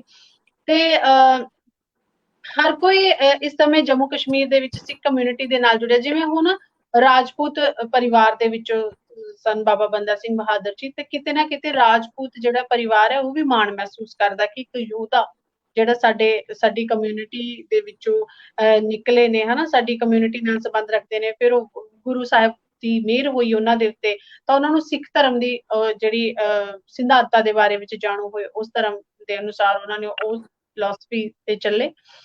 ਤਾਂ ਇੱਕ ਸਾਂਝੀਵਾਲਤਾ ਦਾ ਸੁਨੇਹਾ ਵੀ ਨੇ ਬਾਬਾ ਬੰਦਾ ਸਿੰਘ ਬਹਾਦਰ, ਸਾਨੂੰ ਸਾਰਿਆਂ ਨੂੰ ਜੋੜਦੇ ਵੀ ਨੇ ਆਪਸ ਚ, ਸਾਰੀਆਂ ਕਮਿਊਨਿਟੀਜ਼ ਨੂੰ, ਟੁਕਰਾ ਹੋ ਗਏ ਰਾਜਪੂਤ ਸਾਡੇ ਸਿੱਖ ਵੀਰ ਸਿੱਖ ਸਮਾਜ ਨੂੰ। ਤਾਂ ਵੀਰ ਜੀ ਬਹੁਤ ਵਧੀਆ ਲੱਗਿਆ, ਤੁਸੀਂ ਬਹੁਤ ਮਤਲਬ ਸੰਖੇਪ ਦੇ ਵਿੱਚ ਬਹੁਤ ਸੋਹਣੇ ਤਰੀਕੇ ਦੇ ਨਾਲ, ਘੱਟ ਸਮੇਂ ਦੇ ਵਿੱਚ ਬਹੁਤ ਵਧੀਆ ਤਰੀਕੇ ਦੇ ਨਾਲ ਆਪਣੇ ਵੱਲੋਂ ਬਹੁਤ ਕੁਝ ਕਹਿਣ ਦੀ ਕੋਸ਼ਿਸ਼ ਕੀਤੀ ਹੈ। ਹੁਣ ਅਗਾਂਹ ਇਸ ਸੋਚ ਦੇ ਉੱਤੇ, ਇਸ ਵਿਚਾਰ ਦੇ ਉੱਤੇ ਹੁਣ ਕਿੰਨਾ ਕੁ ਸੋਚਿਆ ਜਾਂਦਾ ਹੈ ਜਾਂ ਇਸ ਗੱਲ ਤੇ ਕਿੰਨਾ ਕੁ ਅਮਲ ਕੀਤਾ ਜਾਂਦਾ ਹੈ, ਇਹ ਸਾਡੇ ਉੱਪਰ ਖੁਦ ਦੇ ਉੱਪਰ ਡਿਪੈਂਡ ਕਰਦਾ ਹੈ ਨਾ। ਜਿਹੜੇ ਸਾਨੂੰ ਸੁਣ ਰਹੇ ਨੇ ਸਾਰਿਆਂ ਨੂੰ ਚਾਹੀਦਾ ਹੈ ਕਿ ਇਸ ਚੀਜ਼ ਨੂੰ ਲੈ ਕੇ ਮਤਲਬ ਕਿ ਇਸ ਚੀਜ਼ ਨੂੰ ਅਗਾਂਹ ਤੱਕ ਲੈ ਕੇ ਆਈਏ, ਸਾਰਿਆਂ ਨੂੰ ਜਾਣੂ ਕਰਵਾਈਏ, ਹਨਾ। ਤਾਂ ਮੈਂ ਇੱਕ ਵਾਰੀ ਫਿਰ ਤੋਂ ਤੁਹਾਡਾ ਬਹੁਤ ਬਹੁਤ ਧੰਨਵਾਦ ਕਰਦੀ ਹਾਂ ਔਰ ਤੁਹਾਡੇ ਰਾਹੀਂ ਇੱਕ ਸੁਨੇਹਾ ਜ਼ਰੂਰ ਲੈਣਾ ਚਾਹਾਂਗੀ। ਰਮਨ ਭੈਣ ਜੀ, ਤੁਸੀਂ ਬੜੀ ਖੂਬਸੂਰਤ ਗੱਲ ਕਹੀ ਕਿ ਸਾਂਝੀਵਾਲਤਾ ਦਾ ਪ੍ਰਤੀਕ ਸਨ ਬਾਬਾ ਬੰਦਾ ਸਿੰਘ ਬਹਾਦਰ। ਔਰ ਜੀ ਖਾਲਸਾ ਰਾਜ ਭਾਵੇਂ ਮਹਾਰਾਜਾ ਰਣਜੀਤ ਸਿੰਘ ਜੀ ਨੇ ਜੋ ਕਾਇਮ ਕੀਤਾ, ਜੋ ਸਿੱਖ ਅੰਪਾਇਰ ਵਿੱਚ ਜੋ ਉਹਨਾਂ ਦੇ ਤੌਰ ਤਰੀਕੇ ਸਨ ਰਾਜ ਚਲਾਉਣ ਦੇ, ਔਰ ਜਦ ਬਾਬਾ ਬੰਦਾ ਸਿੰਘ ਬਹਾਦਰ ਜੀ ਨੇ ਰਾਜ ਕਾਇਮ ਕੀਤਾ, ਉਹਦੇ ਵਿੱਚ ਸਾਂਝੀਵਾਲਤਾ ਦਾ ਹੀ ਸਭ ਤੋਂ ਵੱਡਾ ਸੰਦੇਸ਼ ਸੀ। ਇਕੁਐਲਿਟੀ ਦਾ, ਇਗੈਲਿਟੇਰੀਅਨ ਸੋਸਾਇਟੀ ਦਾ, ਇੱਕ ਐਸੇ ਸਮਾਜ ਦੀ ਰਚਨਾ ਜਿਹਦੇ ਵਿੱਚ ਕਿਸੇ ਵੀ ਥਾਂ ਤੇ ਡਿਸਕ੍ਰਿਮੀਨੇਸ਼ਨ ਨਹੀਂ ਹੈ, ਭਾਵੇਂ ਉਹ ਧਰਮ ਦੇ ਨਾਂ ਤੇ, ਜਾਤੀ ਦੇ ਨਾਂ ਤੇ, ਕਿਸੇ ਵੀ ਥਾਂ ਤੇ ਡਿਸਕ੍ਰਿਮੀਨੇਸ਼ਨ ਨਹੀਂ ਹੁੰਦਾ। ਜ਼ਿਲ੍ਹੇ ਇਹ ਸਟੈਚੂ ਨਹੀਂ ਲਗਾਇਆ ਗਿਆ ਕੁੰਜਵਾਨੀ ਚੌਕ ਦੇ ਵਿੱਚ, ਮੈਂ ਫਿਰ ਉਸ ਤੇ ਆਵਾਂਗਾ। ਮੈਂ ਜੰਮੂ ਦੇ ਲੋਕਾਂ ਨੂੰ ਇੱਕ ਰਿਕੁਐਸਟ ਕੀਤੀ ਸੀ ਕਿ ਬਾਬਾ ਬੰਦਾ ਸਿੰਘ ਬਹਾਦਰ ਦਾ ਇਤਿਹਾਸ ਸਿਰਫ ਸਿੱਖਾਂ ਦਾ ਇਤਿਹਾਸ ਨਹੀਂ ਹੈ, ਇਹ ਤੁਹਾਡਾ ਵੀ ਇਤਿਹਾਸ ਹੈ। ਕਿਉਂਕਿ ਉਹਨਾਂ ਦੀ ਸ਼ੁਰੂਆਤ ਰਜੌਰੀ ਦੇ ਵਿੱਚ ਇੱਕ ਰਾਜਪੂਤ ਪਰਿਵਾਰ ਦੇ ਵਿੱਚ ਹੋਈ, ਭਰਦਵਾਜ ਪਰਿਵਾਰ ਦੇ ਵਿੱਚ, ਤੇ ਉਹਨਾਂ ਦਾ ਜੀਵਨ ਉੱਥੋਂ ਸ਼ੁਰੂ ਹੋਇਆ। ਤੇ ਉਸ ਤੋਂ ਬਾਅਦ ਉਹ ਬੈਰਾਗ ਵੀ ਚਲੇ ਗਏ, ਰਿੱਧੀਆਂ ਸਿੱਧੀਆਂ ਉਹਨਾਂ ਨੇ ਹਾਸਿਲ ਕੀਤੀਆਂ। ਰਿੱਧੀਆਂ ਸਿੱਧੀਆਂ ਵੀ ਗੁਰੂ ਗ੍ਰੰਥ ਸਾਹਿਬ ਜੀ ਮਹਾਰਾਜ ਕਹਿੰਦੇ ਰਿੱਧੀਆਂ ਸਿੱਧੀਆਂ ਵੀ ਜਿਹੜਾ ਹਾਸਿਲ ਕਰਨ ਵਾਸਤੇ ਤੁਹਾਨੂੰ ਨਾਮ ਨਾਲ ਜੁੜਨਾ ਪਏਗਾ। ਨਾਮ ਨਾਲ ਜੁੜ ਕੇ ਵੀ ਤੁਸੀਂ ਕੁਝ ਹਾਸਿਲ ਕਰ ਸਕਦੇ ਹੋ। ਪਾਥ ਤੁਹਾਨੂੰ ਸਪਿਰਚੁਅਲਿਟੀ ਦੇ ਪਾਥ ਤੋਂ ਵੀ ਉਹ ਸਭ ਕੁਝ ਮਿਲਦਾ ਹੈ, ਤੇ ਨਾਮ ਨਾਲ ਉਹ ਸ਼ੁਰੂ ਤੋਂ ਜੁੜੇ ਹੋਏ ਸਨ। ਜ਼ਿਲ੍ਹੇ ਉਹ ਸਿੱਖ ਧਰਮ ਦੇ, ਸਿੱਖ ਕੌਮ ਦੇ ਜਾਂ ਸਿੱਖ ਪੰਥ ਦੇ ਜਰਨੈਲ ਬਣੇ, ਤੇ ਉਹ ਉਹਨਾਂ ਵਾਸਤੇ ਵੀ ਮਾਣ ਵਾਲੀ ਗੱਲ ਹੋਣੀ ਚਾਹੀਦੀ ਹੈ ਕਿ ਉਹਨਾਂ ਨੇ ਪਹਿਲਾ ਖਾਲਸਾ ਰਾਜ ਜਾਂ ਸਿੱਖ ਰਾਜ ਸਥਾਪਿਤ ਕੀਤਾ। ਤੇ ਗੁਰੂ ਗੋਬਿੰਦ ਸਿੰਘ ਮਹਾਰਾਜ ਦੇ ਨਾਲ ਉਹਨਾਂ ਨੇ ਗੁਰੂ ਗੋਬਿੰਦ ਸਿੰਘ ਜੀ ਮਹਾਰਾਜ ਨੂੰ ਸਮਰਪਿਤ ਕੀਤਾ। ਉਹ ਗੁਰੂ ਗੋਬਿੰਦ ਸਿੰਘ ਮਹਾਰਾਜ ਜਿਹੜੇ ਉਹ ਦੱਖਣ ਵੱਲ ਗਏ ਸਨ, ਤੇ ਸਾਨੂੰ ਭੁੱਲਣਾ ਨਹੀਂ ਚਾਹੀਦਾ ਕਿ ਦੱਖਣ ਵੱਲ ਜਾਣ ਤੋਂ ਪਹਿਲੇ ਗੁਰੂ ਗੋਬਿੰਦ ਸਿੰਘ ਮਹਾਰਾਜ ਜੀ ਨੇ ਸਾਰਾ ਸਰਬੰਸ ਵਾਰ ਦਿੱਤਾ ਸੀ। 14 ਜੰਗਾਂ ਮੁਗਲਾਂ ਦੇ ਖਿਲਾਫ ਲੜ ਕੇ ਜਿੱਤ ਕੇ ਉਹ ਉੱਥੇ ਗਏ ਸਨ। ਉਹਨਾਂ ਨੇ ਸਭ ਕੁਝ ਸੈਕਰੀਫਾਈਸ ਕਰ ਦਿੱਤਾ। ਉਸ ਤੋਂ ਬਾਅਦ ਉਹ ਦੱਖਣ ਵਿੱਚ ਗਏ ਸਨ, ਤੇ ਉੱਥੇ ਉਹਨਾਂ ਦੀ ਜਿਹੜੀ ਮੁਲਾਕਾਤ ਹੈ ਉਹ ਬਾਬਾ ਬੰਦਾ ਸਿੰਘ ਬਹਾਦਰ ਨਾਲ ਹੁੰਦੀ ਹੈ। ਤੇ ਜਿਸ ਗੁਰੂ ਨੇ ਆਪਣਾ ਸਭ ਕੁਝ ਵਾਰ ਦਿੱਤਾ, ਉਹ ਵਾਰ ਕੇ ਵੀ ਉਹ ਕਹਿੰਦੇ ਕਿ ਚਾਰ ਮੂਏ ਤੋਂ ਕਿਆ ਹੁਆ ਜੀਵਤ ਕਈ ਹਜ਼ਾਰ, ਉਹ ਵਾਰ ਕੇ ਵੀ ਕਹਿੰਦੇ ਨੇ। ਉਹ ਸਿੱਖ ਕੌਮ ਨੂੰ, ਸਿੱਖ ਪੰਥ ਨੂੰ, ਖਾਲਸਾ ਪੰਥ ਨੂੰ ਆਪਣਾ ਵਾਰਿਸ ਕਹਿੰਦੇ ਨੇ। ਉਸ ਗੁਰੂ ਨੇ ਬੰਦਾ ਸਿੰਘ ਬਹਾਦਰ ਨੂੰ ਚੁਣਿਆ। ਇਹ ਤੇ ਸਾਰੇ ਲਈ ਮਾਣ ਵਾਲੀ ਗੱਲ ਹੋਣੀ ਚਾਹੀਦੀ ਹੈ। ਔਰ ਇਹ ਮੈਂ ਗੱਲ ਜੰਮੂ ਦੇ ਲੋਕਲ ਜਿਹੜੇ ਪਾਪੂਲੇਸ਼ਨ ਹੈ ਉਹਨਾਂ ਨੂੰ ਵੀ ਕਹੀ ਸੀ ਕਿ ਇਹ ਸਾਡਾ ਇਤਿਹਾਸ ਹੈ, ਸਾਡਾ ਸਾਂਝਾ ਇਤਿਹਾਸ ਹੈ, ਸਾਡੀ ਕਲੈਕਟਿਵ ਹਿਸਟਰੀ ਹੈ, ਇਸ ਨੂੰ ਬਚਾਉਣਾ ਚਾਹੀਦਾ ਹੈ। ਤਾਂ ਕਿ ਅੱਜ ਤੁਸੀਂ ਅਗਰ ਉਪਰਾਲੇ ਨਹੀਂ ਕਰੋਗੇ, ਸਟੈਚੂ ਇੱਕ ਟੋਕਨਿਜ਼ਮ ਹੈ, ਸਟੈਚੂ ਲਗਾਉਣ ਨਾਲ ਨਹੀਂ ਕੋਈ ਰਿਸਪੈਕਟ ਆਉਂਦੀ ਜਾਂ ਇਤਿਹਾਸ ਤੁਸੀਂ ਸਾਂਭੋਗੇ। ਲੇਕਿਨ ਜਿਲੇ ਉੱਥੋਂ ਲੋਕ ਲੰਘਣਗੇ, ਕੋਈ ਵੀ ਅੱਜ ਦੀ ਯੰਗ ਜਨਰੇਸ਼ਨ ਉੱਥੋਂ ਲੰਘੇਗੀ, ਉਹ ਸਟੈਚੂ ਨੂੰ ਵੇਖੇਗੀ ਤੇ ਪੱਕਾ ਜਾਣਨ ਦੀ ਕੋਸ਼ਿਸ਼ ਕਰੇਗੀ ਕਿ ਬਾਬਾ ਬੰਦਾ ਸਿੰਘ ਬਹਾਦਰ ਕੌਣ ਸਨ, ਉਹਨਾਂ ਦਾ ਜਨਮ ਕਿੱਥੇ ਹੋਇਆ, ਉਹਨਾਂ ਦੀ ਕੀ ਕੰਟਰੀਬਿਊਸ਼ਨਸ ਹਨ। ਇਹ ਸਾਡੇ ਉੱਪਰ, ਇਹ ਜ਼ਿੰਮੇਵਾਰੀ ਸਾਡੇ ਉੱਪਰ ਹੈ ਕਿ ਅਸੀਂ ਆਉਣ ਵਾਲੀ ਪੀੜ੍ਹੀ ਨੂੰ ਕੀ ਦਿੰਦੇ ਹਾਂ। ਬਿਲਕੁਲ, ਬਹੁਤ ਹੀ ਜਿੱਦਾਂ ਵੱਡਾ ਸੁਨੇਹਾ ਤੁਸੀਂ ਦਿੱਤਾ ਹੈ। ਬਹੁਤ ਸੋਹਣੀ ਗੱਲ ਤੁਸੀਂ ਕਹੀ ਹੈ ਕਿ ਸਟੈਚੂ ਲਗਾਉਣ ਦੇ ਨਾਲ ਸਿਰਫ ਇਹ ਨਹੀਂ ਹੈ ਕਿ ਅਸੀਂ ਉਹਨਾਂ ਦੀ ਸ਼ਹਾਦਤ ਨੂੰ ਪ੍ਰਣਾਮ ਕਰ ਰਹੇ ਹਾਂ ਜਾਂ ਕਿਸੇ ਦਾ ਸਟੈਚੂ ਲਗਾਉਣਾ, ਕਿਉਂਕਿ ਅੱਜ ਕੱਲ੍ਹ ਦੀ ਜਿਹੜੀ ਜਨਰੇਸ਼ਨ ਹੈ ਨਾ, ਵਿਜ਼ੂਅਲਸ ਤੇ ਜ਼ਿਆਦਾ ਯਕੀਨ ਰੱਖਦੀ ਹੈ ਕਿ ਤੁਸੀਂ ਉਹਨਾਂ ਨੂੰ ਬੋਲ ਕੇ ਦੱਸੋਗੇ ਜਾਂ ਪੜ੍ਹਾ ਕੇ ਦੱਸੋਗੇ, ਸ਼ਾਇਦ ਉਹ ਨਾ ਪੁੱਛੇ, ਹਨਾ, ਇੱਕ ਗੱਲ ਨੂੰ ਤੁਹਾਡੀ ਭੁੱਲ ਜਾਵੇ। ਲੇਕਿਨ ਵਾਰ-ਵਾਰ ਬੱਚਾ ਕੁੰਜਵਾਨੀ ਚੌਂਕ ਤੋਂ ਜਦੋਂ ਲੰਘੇਗਾ ਜਾਂ ਕਿਤੇ ਵੀ ਸਟੈਚੂ ਲੱਗਾ ਹੋਏਗਾ ਤਾਂ ਜ਼ਰੂਰ ਪੁੱਛੇ ਨਾ ਇੱਕ ਨਾ ਇੱਕ ਦਿਨ ਕਿ ਕੌਣ ਨੇ। ਬਹੁਤ ਵਧੀਆ ਗੱਲ ਤੁਸੀਂ ਕਹੀ ਹੈ। ਜ਼ਰੂਰੀ ਹੈ ਕਿ ਉੱਥੇ ਬਾਬਾ ਬੰਦਾ ਸਿੰਘ ਬਹਾਦਰ ਜੀ ਦਾ ਸਟੈਚੂ ਲਗਾਇਆ ਜਾਵੇ। ਔਰ ਮਤਲਬ ਕਿ ਵਾਰ-ਵਾਰ ਜ਼ਿਹਨ ਦੇ ਵਿੱਚ ਜਦੋਂ ਨਾਮ ਆਏ ਬਾਬਾ ਬੰਦਾ ਸਿੰਘ ਬਹਾਦਰ ਜੀ ਦਾ, ਤਾਂ ਸਾਰਿਆਂ ਨੂੰ ਕਿਉਰਿਓਸਿਟੀ ਹੋਏ ਉਹਨਾਂ ਦਾ ਇਤਿਹਾਸ ਜਾਣਨ ਦੀ, ਹਨਾ, ਕਿ ਕੌਣ ਸਨ ਉਹ। ਤਾਂ ਵੀਰ ਜੀ, ਮੈਂ ਫਿਰ ਤੋਂ ਇੱਕ ਵਾਰ ਆਪ ਜੀ ਦਾ ਬਹੁਤ-ਬਹੁਤ ਧੰਨਵਾਦ ਕਰਦੀ ਹਾਂ। ਤੁਸੀਂ ਹਮੇਸ਼ਾ ਹੀ ਬਹੁਤ ਵਧੀਆ ਤਰੀਕੇ ਦੇ ਨਾਲ ਜਿਹੜੀ ਜਾਣਕਾਰੀ ਲੈ ਕੇ ਆਉਂਦੇ ਹੋ, ਵਧੀਆ ਤਰੀਕੇ ਦੇ ਨਾਲ ਜਾਣਕਾਰੀ ਸਾਡੇ ਨਾਲ ਸਾਂਝੀ ਕਰਦੇ ਹੋ। ਔਰ ਬਹੁਤ-ਬਹੁਤ ਧੰਨਵਾਦ। ਮੈਂ ਕਹਿੰਦੀ ਪਰਮਾਤਮਾ ਵਾਹਿਗੁਰੂ ਏਦਾਂ ਹੀ ਤੁਹਾਨੂੰ ਬਲ ਤੇ ਬੁੱਧੀ ਬਖਸ਼ਣ ਕਿ ਇਹ ਵੀ ਇੱਕ ਕੌਮ ਦੀ ਸੇਵਾ ਹੈ। ਰਮਨ ਭੈਣ ਜੀ, ਮੈਂ ਇੱਕ ਬਾਣੀ ਦਾ ਤੇ ਤੁਹਾਡਾ ਵੀ ਸ਼ੁਕਰੀਆ ਅਦਾ ਕਰਨਾ ਚਾਹਾਂਗਾ, ਕਿਉਂਕਿ ਜੋ ਪਲੇਟਫਾਰਮ ਇੱਕ ਬਾਣੀ ਦੇ ਰਿਹਾ ਹੈ, ਬਿਕੋਜ਼ ਇੱਕ ਬਾਣੀ ਇੱਕ ਨਾਨ ਕਮਰਸ਼ੀਅਲ ਚੈਨਲ ਹੈ, ਇਹ ਪੰਥ ਨੂੰ ਸਮਰਪਿਤ ਹੈ। ਪੰਥ ਦੇ ਮੁੱਦਿਆਂ ਲਈ ਇਹ ਚੈਨਲ ਵੱਖ-ਵੱਖ ਲੋਕਾਂ ਨੂੰ ਆਪਣੇ ਪਲੇਟਫਾਰਮ ਤੇ ਬੁਲਾਉਂਦਾ ਹੈ ਤਾਂ ਕਿ ਉਹ ਆਪਣੀ ਗੱਲ ਰੱਖ ਸਕਣ, ਕੌਮ ਦਾ ਦਰਦ ਰੱਖ ਸਕਣ, ਕਮਿਊਨਿਟੀ ਦੇ ਇਸ਼ੂਜ਼ ਨੂੰ ਹਾਈਲਾਈਟ ਕਰ ਸਕਣ। ਕੋਈ ਅਗਰ ਸਾਡੀ ਕਮਿਊਨਿਟੀ ਚੋਂ ਨਿਕਲ ਕੇ ਉਹਨਾਂ ਨੇ ਆਪਣੇ ਜੀਵਨ ਵਿੱਚ ਕੁਝ ਅਚੀਵ ਕੀਤਾ ਹੈ, ਉਹਨਾਂ ਨੂੰ ਸਾਡੀ ਕਮਿਊਨਿਟੀ ਦੇ ਲੋਕਾਂ ਦੇ ਨਾਲ ਰੂਬਰੂ ਕਰਾਇਆ ਜਾਏ। ਇਹ ਬਹੁਤ ਵੱਡੀ ਕੰਟਰੀਬਿਊਸ਼ਨ ਹੈ। ਜੰਮੂ ਦੇ ਵਿੱਚ ਇੱਕ ਬਹੁਤ ਵੱਡੀ ਕਾਰਡ ਸੀ ਜੰਮੂ ਕਸ਼ਮੀਰ ਦੇ ਵਿੱਚ ਕਿ ਸਾਡਾ ਕੋਈ ਨਿਊਜ਼ਪੇਪਰ ਜਾਂ ਸਾਡਾ ਕੋਈ ਮੀਡੀਆ ਚੈਨਲ ਨਹੀਂ ਸੀਗਾ ਜਿੱਥੇ ਸਾਡੀ ਕਮਿਊਨਿਟੀ ਦੇ ਲੋਕ ਆ ਕੇ ਆਪਣੇ ਇਸ਼ੂਜ਼, ਆਪਣੇ ਗ੍ਰੀਵੈਂਸਿਸ, ਆਪਣੇ ਮੁੱਦਿਆਂ ਦੀ ਗੱਲ ਕਰ ਸਕਣ। ਇੱਕ ਬਾਣੀ ਪਿਛਲੇ ਕੁਝ ਅਰਸਿਆਂ ਦੇ ਵਿੱਚ as one of the most successful Sikh channel emerge ਹੋਇਆ ਹੈ, ਔਰ ਸਿਰਫ ਸਿੱਖੀ ਦੇ ਮੁੱਦੇ ਨਹੀਂ, ਸੁਸਾਇਟੀ ਦੇ ਮੁੱਦਿਆਂ ਨੂੰ ਵੀ ਇਹ ਇੱਥੇ ਐਡਰੈਸ ਕਰ ਰਿਹਾ ਹੈ। ਕੋਵਿਡ-19 ਦੇ ਦੌਰਾਨ ਇੱਕ ਬਾਣੀ ਦਾ ਬਹੁਤ ਵੱਡਾ ਯੋਗਦਾਨ ਸੀਗਾ। ਜਿਹੜੇ ਲੋਕ ਕ੍ਰਿਮੇਸ਼ਨ ਅਟੈਂਡ ਨਹੀਂ ਕਰ ਸਕਦੇ ਸਨ, ਉਹਨਾਂ ਪਰਿਵਾਰਾਂ ਨੂੰ ਤੁਸੀਂ ਉਹ ਆਪਣੇ ਜਿਹੜੇ ਆਖਰੀ ਸਮੇਂ ਦੇ ਵਿੱਚ ਜਿਹੜੇ ਲੋਕ ਉਹਨਾਂ ਨੂੰ ਛੱਡ ਕੇ ਚਲੇ ਗਏ, ਉਹਨਾਂ ਦੇ ਦਰਸ਼ਨ ਕਰਾਏ। ਕੋਵਿਡ-19 ਦੇ ਦੌਰਾਨ ਜਿਨ੍ਹਾਂ ਨੇ ਸੇਵਾਵਾਂ ਨਿਭਾਈਆਂ, ਜਿਨ੍ਹਾਂ ਨੇ ਅੱਗੇ ਆ ਕੇ ਆਕਸੀਜਨ ਸਿਲੰਡਰਸ, ਕੰਸਨਟ੍ਰੇਟਰਸ ਦਿੱਤੇ, ਉਹਨਾਂ ਨੂੰ ਤੁਸੀਂ ਸਨਮਾਨਿਤ ਦਿੱਤਾ। ਕੋਈ ਵੀ ਸਮਾਗਮ, ਕੋਈ ਵੀ ਪ੍ਰੋਗਰਾਮ ਹੁੰਦਾ ਹੈ, ਭਾਵੇਂ ਉਹ ਰਜੌਰੀ ਵਿਖੇ ਜਾਂ ਕਸ਼ਮੀਰ ਵਿਖੇ ਜਾਂ ਵੱਖ-ਵੱਖ ਥਾਵਾਂ ਵਿੱਚ ਜੰਮੂ ਕਸ਼ਮੀਰ ਵਿੱਚ, ਤੁਸੀਂ ਉੱਥੇ ਪੁੱਜ ਜਾਂਦੇ ਹੋ, ਉਸ ਨੂੰ ਆਪਣੇ ਚੈਨਲ ਤੇ ਇੱਕ ਸਪੇਸ ਦਿੰਦੇ ਹੋ, ਪਲੇਟਫਾਰਮ ਦਿੰਦੇ ਹੋ। ਕਰਨ ਕਰਾਉਣ ਵਾਲਾ ਗੁਰੂ ਮਹਾਰਾਜ ਹੈ, ਸੇਵਾ ਲੈਣ ਵਾਲਾ ਗੁਰੂ ਮਹਾਰਾਜ ਹੈ, ਅਕਾਲ ਪੁਰਖ ਸੇਵਾ ਲੈਂਦੇ ਨੇ, ਬਟ ਉਦਮ ਬੰਦੇ ਨੂੰ ਆਪ ਕਰਨਾ ਪੈਂਦਾ ਹੈ। ਬਿਨਾਂ ਉਦਮ ਕੁਝ ਨਹੀਂ ਹੁੰਦਾ।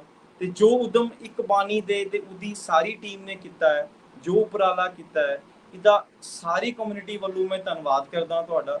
ਔਰ ਆਉਣ ਵਾਲੇ ਟਾਈਮ ਵਿੱਚ ਇੱਕ ਬਾਣੀ ਜਿਹੜਾ ਉਹ ਬਹੁਤ ਮਤਲਬ ਬਹੁਤ ਇੱਕ one of the most top most channels ਹੋਏਗਾ ਜੰਮੂ ਕਸ਼ਮੀਰ ਵਿੱਚੋਂ, ਔਰ ਸਿੱਖਾਂ ਦੀ ਇੱਕ ਆਵਾਜ਼ ਹੋਵੇਗਾ, ਮੈਂ ਇਹ ਸਮਝਦਾ। ਜੀ ਵੀਰ ਜੀ, ਬਹੁਤ ਬਹੁਤ ਧੰਨਵਾਦ ਆਪ ਜੀ ਦਾ। ਕਿਉਂਕਿ ਇੱਕ ਬਾਣੀ ਚੈਨਲ ਦੇ ਵਿੱਚ ਜਿੰਨੇ ਵੀ ਦਰਸ਼ਕ ਨੇ ਨਾ, ਮੈਂ ਅਕਸਰ ਕਹਿੰਦੀ ਹੁੰਦੀ ਆ ਕਿ ਮੈਨੂੰ ਨਹੀਂ ਲੱਗਦਾ ਸਾਡੇ ਵਿਊਅਰਸ ਨੇ, ਮੈਨੂੰ ਇਹ ਲੱਗਦਾ ਕਿ ਅਸੀਂ ਹਰ ਇੱਕ ਦੇ ਕਮੈਂਟ ਦੀ ਕਦਰ ਕਰਦੇ ਆ। ਏਦਾਂ ਲੱਗਦਾ ਇੱਕ ਬਾਣੀ ਚੈਨਲ ਇੱਕ ਪਰਿਵਾਰ ਹੈ, ਔਰ ਆਪ ਸਭ ਦੇ ਵੀਰਾਂ ਦੇ ਸਹਿਯੋਗ ਦੇ ਨਾਲ ਆਪਾਂ ਕੰਮ ਕਰ ਰਹੇ ਹਾਂ। ਕਿਉਂਕਿ ਜਦੋਂ ਵੀ ਤੁਹਾਡੇ ਨਾਲ ਗੱਲ ਕਰਦੇ ਆ ਆਪਾਂ, ਹਨਾ, ਔਰ ਕਿਹਾ ਜਾਂਦਾ ਹੈ ਕਿ ਕਮਲਜੀਤ ਸਿੰਘ ਜੀ ਵੀਰ ਜੀ ਉਹਨਾਂ ਨੂੰ ਕਿ ਇਸ ਇਸ਼ੂ ਤੇ ਆਪਾਂ ਜਾਂ ਇਸ ਅੱਜ ਦੇ ਦਿਨ ਦੇ ਉੱਪਰ ਆਪਾਂ ਏਦਾਂ ਗੱਲ ਕਰਨੀ ਹੁੰਦੀ ਹੈ, ਤਾਂ ਤੁਸੀਂ ਬਹੁਤ ਵਧੀਆ ਤਰੀਕੇ ਦੇ ਨਾਲ ਗੱਲਬਾਤ ਸਾਂਝੀ ਕਰਦੇ ਹੋ ਸਾਡੇ ਇੱਕ ਬਾਣੀ ਚੈਨਲ ਦੇ ਪਰਿਵਾਰ ਦੇ ਨਾਲ। ਔਰ ਦੂਸਰਾ ਬਹੁਤ ਖੁਸ਼ੀ ਵੀ ਹੁੰਦੀ ਹੈ ਕਿ ਸ਼ੁਕਰ ਹੈ ਵਾਹਿਗੁਰੂ ਪਰਮਾਤਮਾ ਦਾ ਕਿ ਇਹੋ ਜਿਹੇ ਨੌਜਵਾਨ ਵੀ ਸਾਡੇ ਵਿਚਕਾਰ ਹੈਗੇ ਨੇ ਜਿਹੜੇ ਸਾਡੇ ਸਿੱਖ ਇਤਿਹਾਸ ਤੋਂ ਜਾਣੂ ਨੇ, ਔਰ ਇਹ ਵੀ ਜਜ਼ਬਾਤ ਵੀ ਰੱਖਦੇ ਨੇ, ਔਰ ਨਾਲ ਹੀ ਕੋਸ਼ਿਸ਼ ਵੀ ਕਰਦੇ ਨੇ ਕਿ ਇਸ ਸਿੱਖ ਇਤਿਹਾਸ ਨੂੰ ਅਗਾਂਹ ਹੋਰਾਂ ਤੱਕ ਵੀ ਪਹੁੰਚਾਇਆ ਜਾਵੇ। ਇਸ ਦੇ ਲਈ ਵੀ ਮੈਂ ਆਪ ਜੀ ਦਾ ਵੀ ਬਹੁਤ ਬਹੁਤ ਧੰਨਵਾਦ ਕਰਦੀ ਹਾਂ ਵੀਰ ਜੀ। ਵਾਹਿਗੁਰੂ ਜੀ ਕਾ ਖਾਲਸਾ, ਵਾਹਿਗੁਰੂ ਜੀ ਕੀ ਫਤਿਹ।